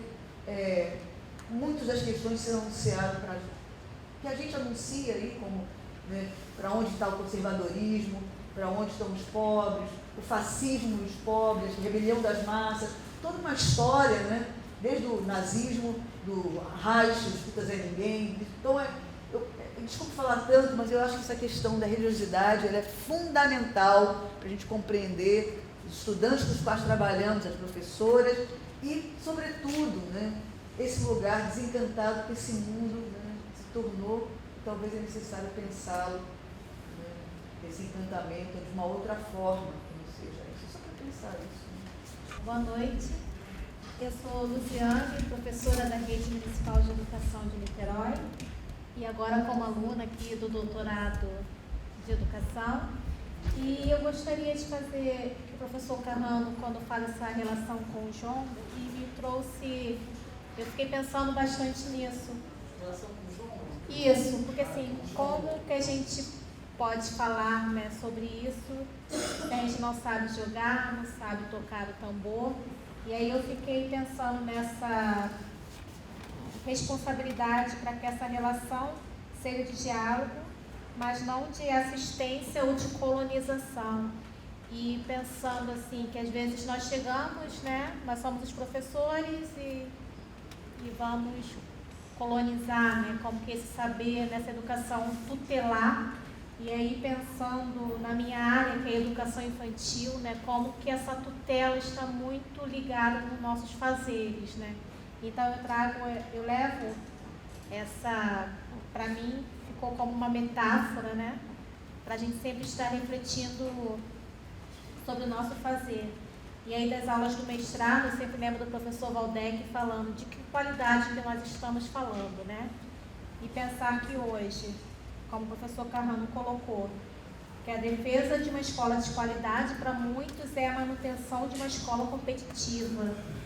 Então, acho que é urgente, né, a gente, num programa que fala de desigualdades sociais, né, a gente vê que escola que nós estamos construindo, para quem que nós vamos dialogar com as nossas pesquisas. Então, me trouxe bastante reflexões sobre isso. Se pudesse, eu gostaria de ouvir um pouquinho mais sobre o jongo. E já peço desculpas que a professora Tereza falou, né? Eu moro em Jardim Catarina, então já mandei mensagem para o meu marido para vir buscar um pouquinho mais cedo, porque eu moro lá.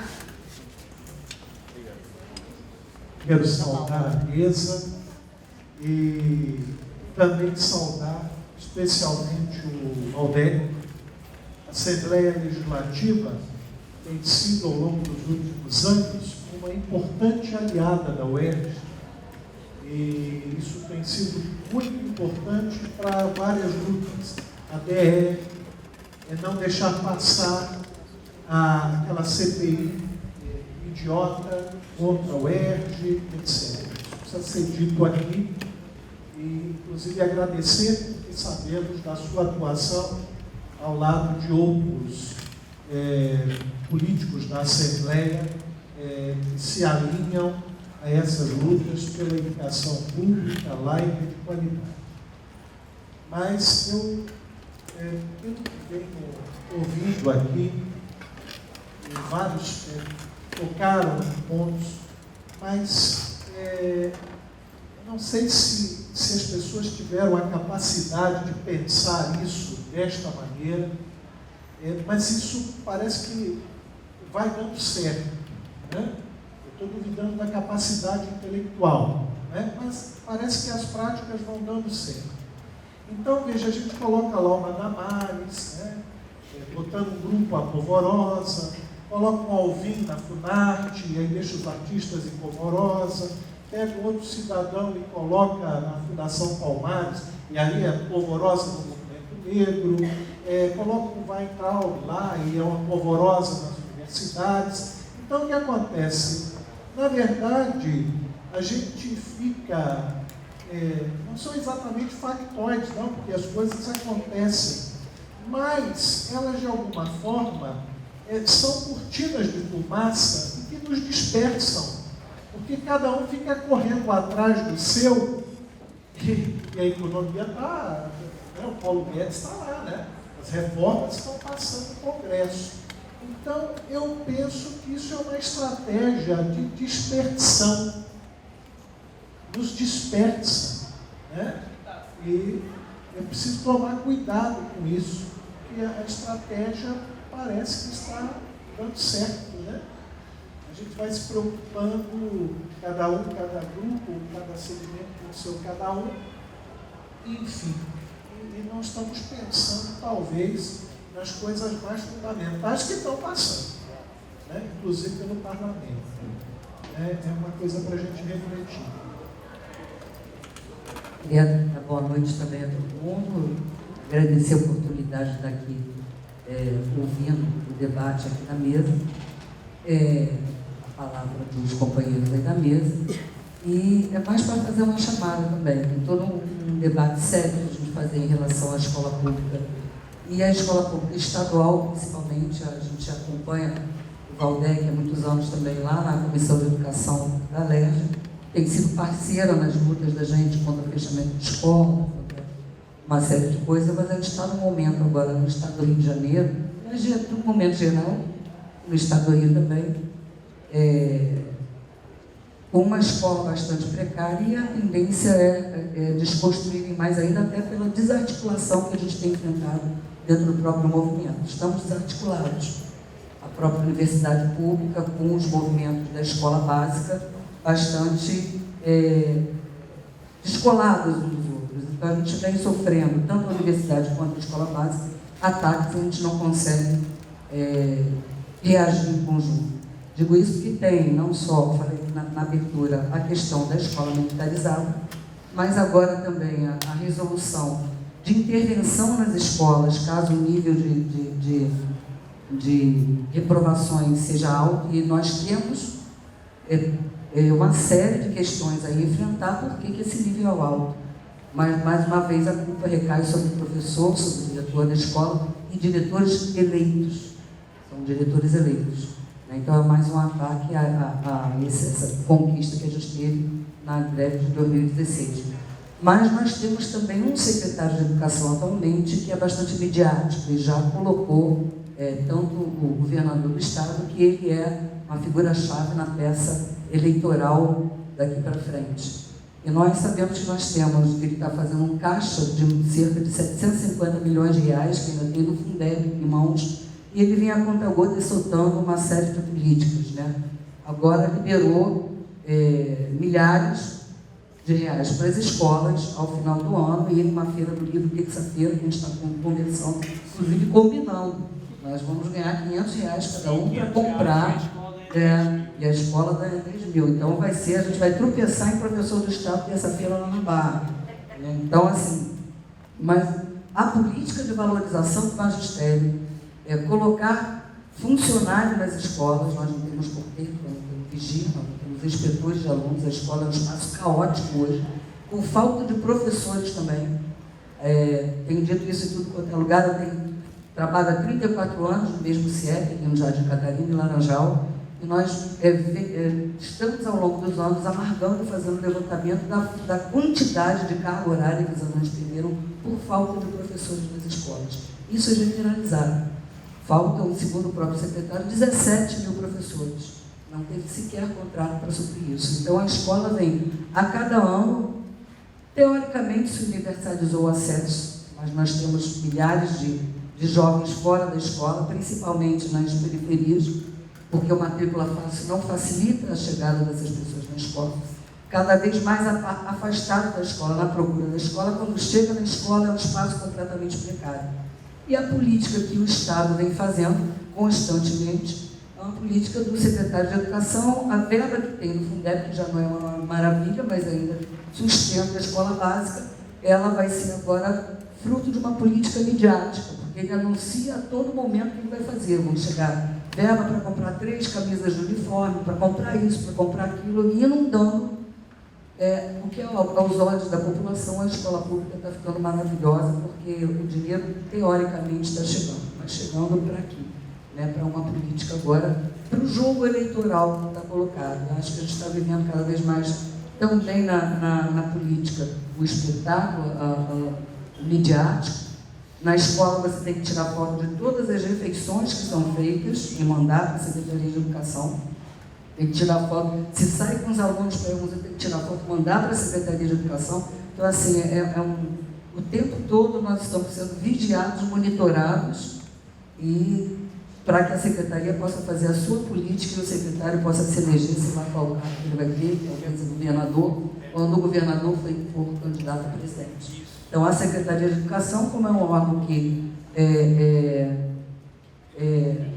gerencia a maior política pública do Estado, saúde e educação, ela também é ponta de lança para políticas midiáticas de futuros candidatos, né? Então, é isso que a gente está vivendo. E só aproveitar para chamar também, convocar quarta-feira da semana que vem, às 10 horas da manhã, haverá uma audiência pública na Assembleia Legislativa da Comissão de Educação, onde o secretário de Educação estará presente para fazer um balanço desse ano letivo. Então, era fundamental quem pudesse estar lá presente para acompanhar o que é isso, a fala da SEDUC, ajudar a fazer o contraponto, é fundamental. Então, fica aqui essa chamada para quarta-feira que vem às 10 horas e agradecer aos companheiros aí da mesa e contando com vocês sempre aí na luta. A gente vai pedir, vou pedir para o Canamba, o Valdec, né, diante das intervenções que foram feitas, vocês apresentassem suas considerações, né? Porque o diálogo não termina, né? A gente precisa se encontrar mais, fazer mais, né, movimentos de encontro, né, e nos enlaçarmos, que também são formas de resistência. Estar junto, né? Estar junto é muito importante nesse momento de enfrentamentos que estão nos desafiando, né? Então, são questões que precisam ser enfrentadas por nós, não apenas na academia, né, mas nos movimentos, está ali o chamamento da BIA, que é muito importante nesse momento, né, de ataque, né, de esvaziamento e de cada vez mais pauperização e precariedades, né, que são postas às escolas, né, à escola pública. Então, eu vou pedir ao Valdec, Paulo, né, tentar dialogar com as intervenções, né, que foram apresentadas, né, pelos colegas aqui presentes, e ao mesmo tempo a gente poder fazer as nossas considerações finais, para a gente encerrar, né, essa terceira edição, terceira não, desculpa, essa 7ª edição do BOM. Como eu vou comentar o que o Valdec falou, é porque ele seja a última a falar, né? Senão vai pedir direito de réplica. Não, assim, muitas coisas, a ideia não é responder, mas vamos tentar muito rapidinho. Nessa questão dos direitos humanos, eu entendo perfeitamente o que o Valdec está falando, especialmente ele que está com uma responsabilidade maior de um diálogo direto, né, com um cidadão, digamos assim. Eu presenciei isso, essa questão da rejeição popular aos direitos humanos, que é uma construção. A rejeição, a ideia de direitos humanos é uma construção, é um processo educativo também, de construir a rejeição. Teve uma tentativa de linchamento em Caraí, da história, um menino negro, que não tem nada a ver com a história, e pegaram ele e eu fui lá, eu, pescador que estava na praia, e, enfim, eu praticamente fui linchado também, e um dos xingamentos era: lá vem esse pessoal do direitos humanos. Quer dizer, vocês conhecem essa história? Enfim, o que eu acho que tem um movimento, e acho que nesse sentido a gente vai perdendo um pouco a guerra, né? Quando o Gramsci diz: precisamos fazer da ciência senso comum, é que a gente quer que aquilo que é o de mais elaborado no pensamento humano, quer seja na ciência, nas artes, na cultura, seja generalizado. O que esse movimento agora, né, regressivo da extrema-direita está fazendo? É tornar o senso comum ciência. Né? Ou seja, aquilo que a gente avançou mais com o processo civilizatório é que se quer consolidar como ciência. Então, nessa questão dos direitos humanos, o que eu acho que a direita tem que fazer no diálogo é construir, sim, ações efetivas de que as políticas públicas sejam efetivamente baseadas em direitos humanos. Enfim, se você consegue construir uma política pública de saúde, de educação, de segurança pública baseada em direitos humanos, os direitos humanos funcionam. A grande questão é que, de fato, a gente não está dando respostas, eu concordo perfeitamente com você, e a gente está contrapondo o princípio dos direitos humanos, que a gente não tem, eu particularmente não vejo reparo, a não ser em algo que o Boaventura já falou, que a nova geração de direitos humanos é um outro debate, que é reconhecer os direitos humanos, como, por exemplo, o direito também indígenas, os direitos do Rio. A Austrália acabou de considerar o Rio como sujeito de direitos, na Constituição do Equador, né, Pachamama também sujeito de direitos. Então, é uma nova geração de direitos humanos que incorpora também a ideia de natureza que nós temos. Enfim, mas não essa noção que surge depois da Segunda Guerra Mundial, onde a sociedade diz: não cometeremos mais esses crimes que nós cometemos e o faremos isso em nome de uma noção de direitos humanos, o direito de todos. Porque a noção de direitos humanos precisa ser praticada. Aí sim, o povo tem razão de alguma maneira.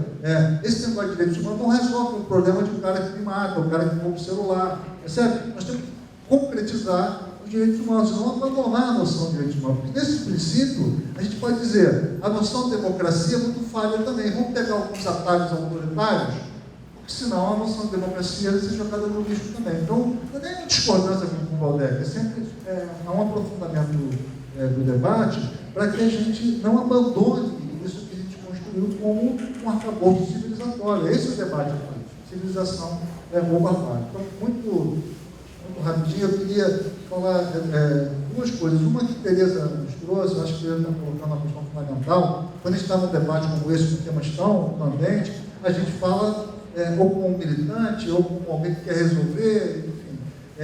Mas o que está chamando a atenção, nós estamos num lugar de produção do saber, do conhecimento, que é a universidade.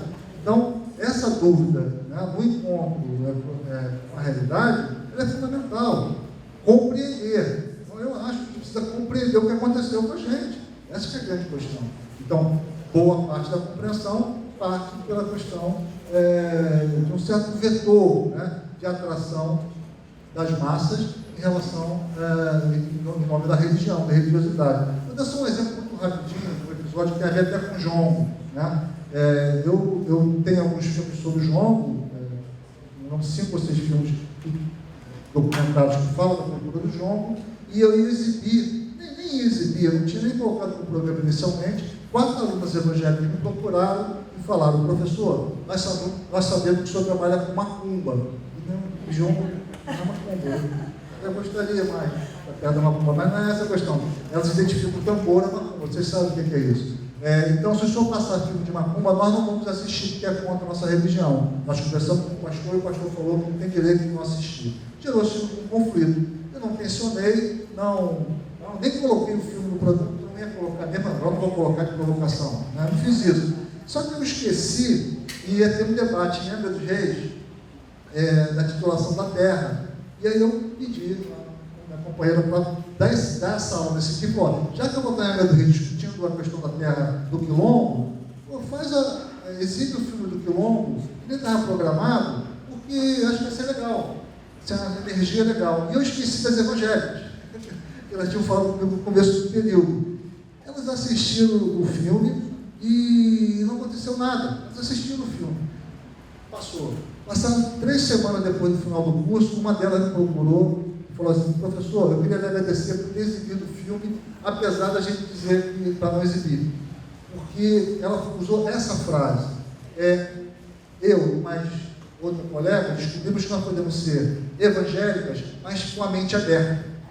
Olha que frase legal. Eu posso ser evangélica com a mente aberta. Eu acho que essa é a disputa que está acontecendo, especialmente lá no curso de pedagogia, é possível que esteja acontecendo aqui. Evangélicas e evangélicos de mente aberta quanto um tipo de vetor, né, evangelizador que divide o mundo entre o bem e o mal, entre espaços de salvação e espaços de perdição. E esse divisor entre o bem e o mal é que mata a ideia de diferença. Essa que é a grande questão. Nesse debate de civilização barbárie, está uma pergunta central do sociólogo Alain Touraine, que é: podemos viver juntos? Esse tipo de evangelismo fechado, autoritário, intoxicado da própria identidade, de uma interpretação reacionária da Bíblia, responde negativamente essa pergunta. Não, nós só podemos viver se você for derrotado, for destruído. Agora, outro tipo de evangelismo, mais autero, mais democrático, mais plural, mais de mente aberta. Qual é o nosso papel como pedagogo? Talvez é criar espaços de reflexão, de debate, onde essas duas visões de mundo possam se colocar em discussão, sem querer transformar o espaço da sala de aula em espaço de evangelização, de tomada de posição. Porque essa é uma dimensão hoje de defesa da democracia. Enquanto o campo reacionário da ultradireita diz que a escola não pode discutir certas coisas, nós temos que dizer claramente: tudo pode estar em discussão na escola, em especial na universidade. Tudo. Com respeito à diferença, com respeito ao outro, preservando a laicidade, preservando a democracia. E aí eu concluo dizendo o seguinte: essa dimensão da autonomia é central. Porque se a educação é a prática da liberdade, ou a educação como prática da liberdade, como falou Paulo Freire, essa autonomia retirada do professor e a autonomia retirada do aluno e do estudante, para ser quem ele quer ser, é fundamental para plasmar um tipo de educação ou outra. E aí eu termino. Fiz um debate com o secretário de Educação uma vez na televisão, não vou citar o nome, não é esse, não, foi outro, e ele falou o seguinte: não concordo com você esse negócio da autonomia do professor, eu aposto nisso também, mas o nosso professor é muito ruim. Ele é muito ruim, ele é muito mal formado, ele não pode ser, ele não pode ter autonomia, ele tem que ser dirigido. Olha que fala, né? Olha que fala. E é isso que está sendo feito. Está sendo feito quando se retira a autonomia do professor na concepção, na execução, na avaliação e na possibilidade de dialogar com seus próprios alunos. Da mesma maneira, quando você militariza e torna esse corpo estudante disciplinado dentro de uma hierarquia militarizada, a autonomia do aluno também vai para o espaço. Essa que acho que é a dimensão fundamental, né, de uma luta pela liberdade no espaço educativo. Primeiro, eu acho que essa questão dos direitos humanos, o desafio é que a gente consiga lutar para decompô-los em políticas concretas. Né? Quando a gente está discutindo, por exemplo, que no Rio de Janeiro tem um déficit habitacional de 500 mil moradias, né? 500 mil de moradias, o que quer dizer que cerca de 3 milhões de pessoas no Rio de Janeiro não moram dignamente, nós estamos discutindo direitos humanos. Né? Quando a Graziele vem aqui, a Graziele teve que sair talvez. A Graziele aqui, vem aqui para discutir a questão de como que o ambiente de violência em várias comunidades populares do Rio de Janeiro interdita o direito à educação. De uma outra forma, porque a gente ou tinha interdição do direito à educação pela negação objetiva do acesso à escola, ou a interdição do direito à educação por dentro dos processos escolares, né? Ou você tem formas novas de interdição, quando você não garante 20, 30, 40 dias letivos em 200 em função da necessidade. Exatamente. Isso é uma negação. Então, nós estamos tratando de um direito fundamental, um direito subjetivo, portanto, de um direito humano, né? É a discussão do direito à educação. Então, acho que o grande desafio é que a gente consiga decompor esse debate, né? Traduzindo na luta por políticas concretas e ajudando a desmitificar, como eu ouço toda hora em determinados debates, que eu sou defensor de bandido. Né? Esse estereótipo. Né? Então, assim, são aspectos. Outra coisa que é importante, vale a pena a gente entender, Luiz Fernando, que há um consórcio que se formou, né? Há um consórcio que se formou para governar o Brasil. Né? Você tem, por um lado, nesse consórcio, os fascistas, né? Você tem fundamentalistas religiosos, particularmente neopentecostais, mas não só. Você tem forças armadas, notadamente o Exército. Você tem setores, aqui a Márcia falou, setores mais amplo do que a gente imagina no sistema de justiça brasileiro, né? Tem alguns tribunais por aí que são verdadeiros tribunais nazistas, né? Uma coisa impressionante, né? Praticando uma justiça de exceção, né? Ou a justiça de espetáculo de exceção, né? E você tem, Luiz Fernando, agindo na implementação das políticas, o quinto elemento desse consórcio, que são os economistas ultra-neoliberais. Né? Então, esse é o consórcio que se formou. Aí você me pergunta, onde é que você esqueceu da mídia, mais ou menos. Porque, de fato, o governo Bolsonaro tem uma relação tensa com a mídia. Tensa, muito tensa.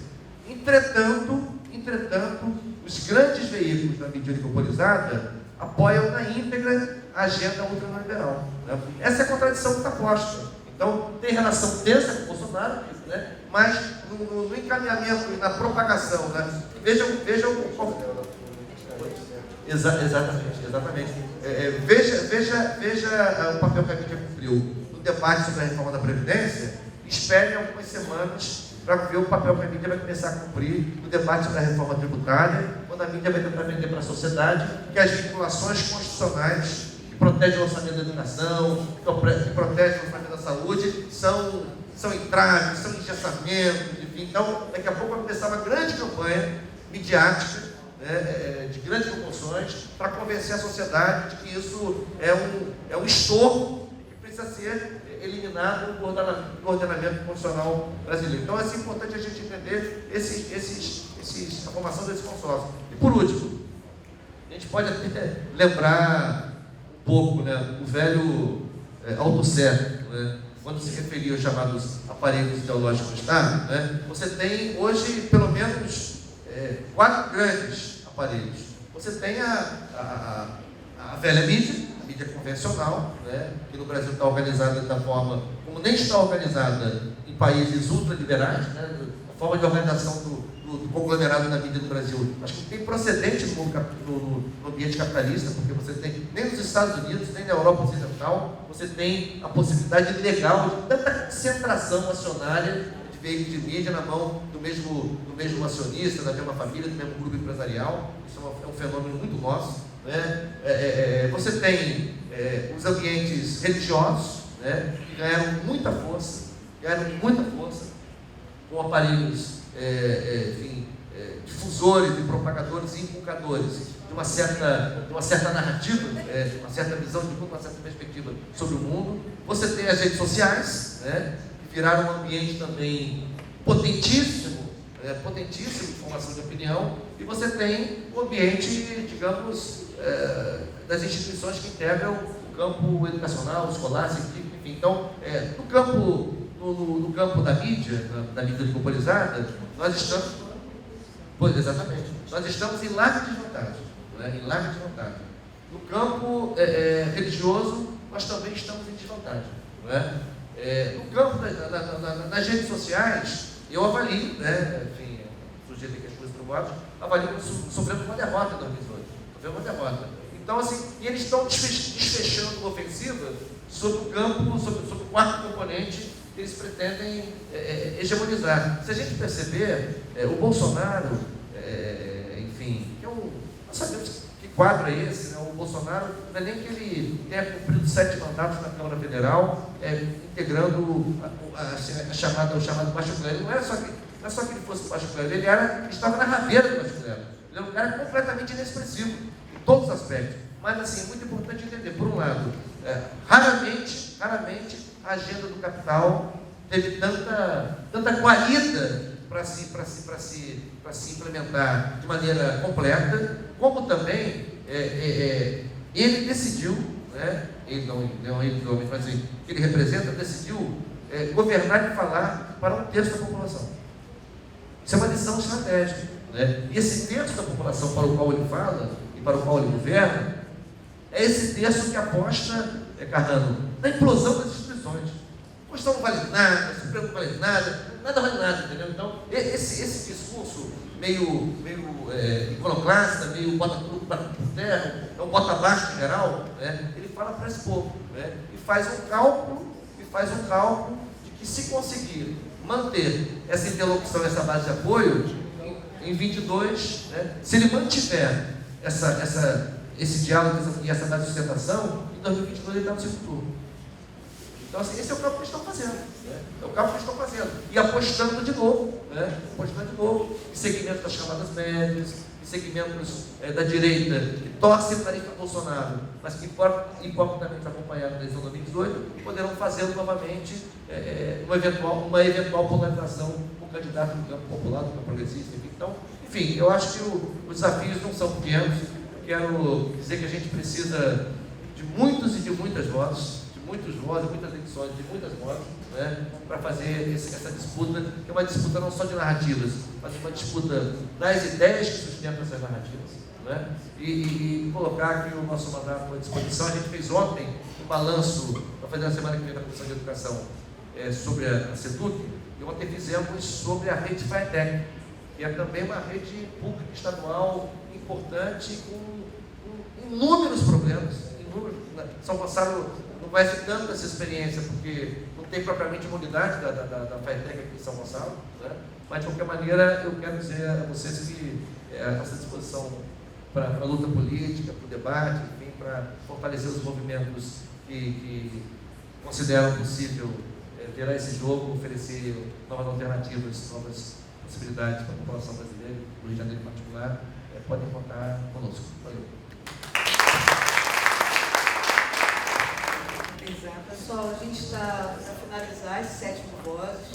Para nós, esse 7 foi muito cabalístico. Imagina, fazendo uma homenagem à Regina, e isso tudo a Jaqueline nos deixa combinando tudo, e, enfim, não vamos falar sobre isso agora. Mas a gente quer, nesse momento, fazer uma tradição do Vozes. A gente quer agradecer a todo mundo que participou efetivamente desses 3 dias. Para isso, a gente quer agradecer muito, chamar as secretárias do Vozes, desse evento, que é a Danusa e a Cíntia, porque sem ela a gente não teria conseguido fazer isso. Se pudesse vir para cá,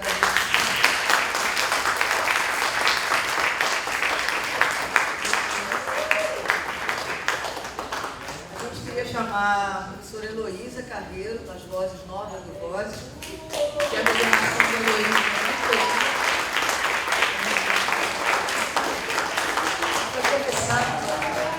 Quer chamar a professora Adriana Almeida, uma das vozes do Vozes. Quer chamar a professora Maís, das vozes mais antigas do Vozes.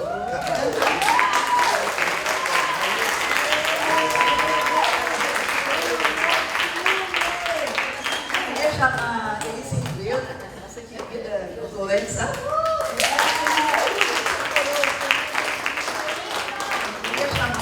Fernando, que nos aguenta, nos suporta para que nós aguentamos ele.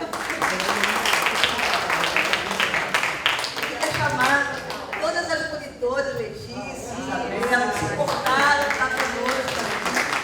Todas, Sara, monitoras, Fundo, Nayara, Elisa, para cá, que é a nossa foto clássica. Grazi. Pessoal, aí. Alguém tem que tirar.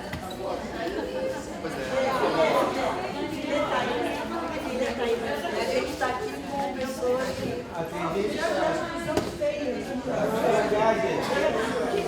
Gabriel está ali no Vozes. É isso, pessoal. Léo também, Vozes no Vozes. Jaqueline presente. Jaqueline presente.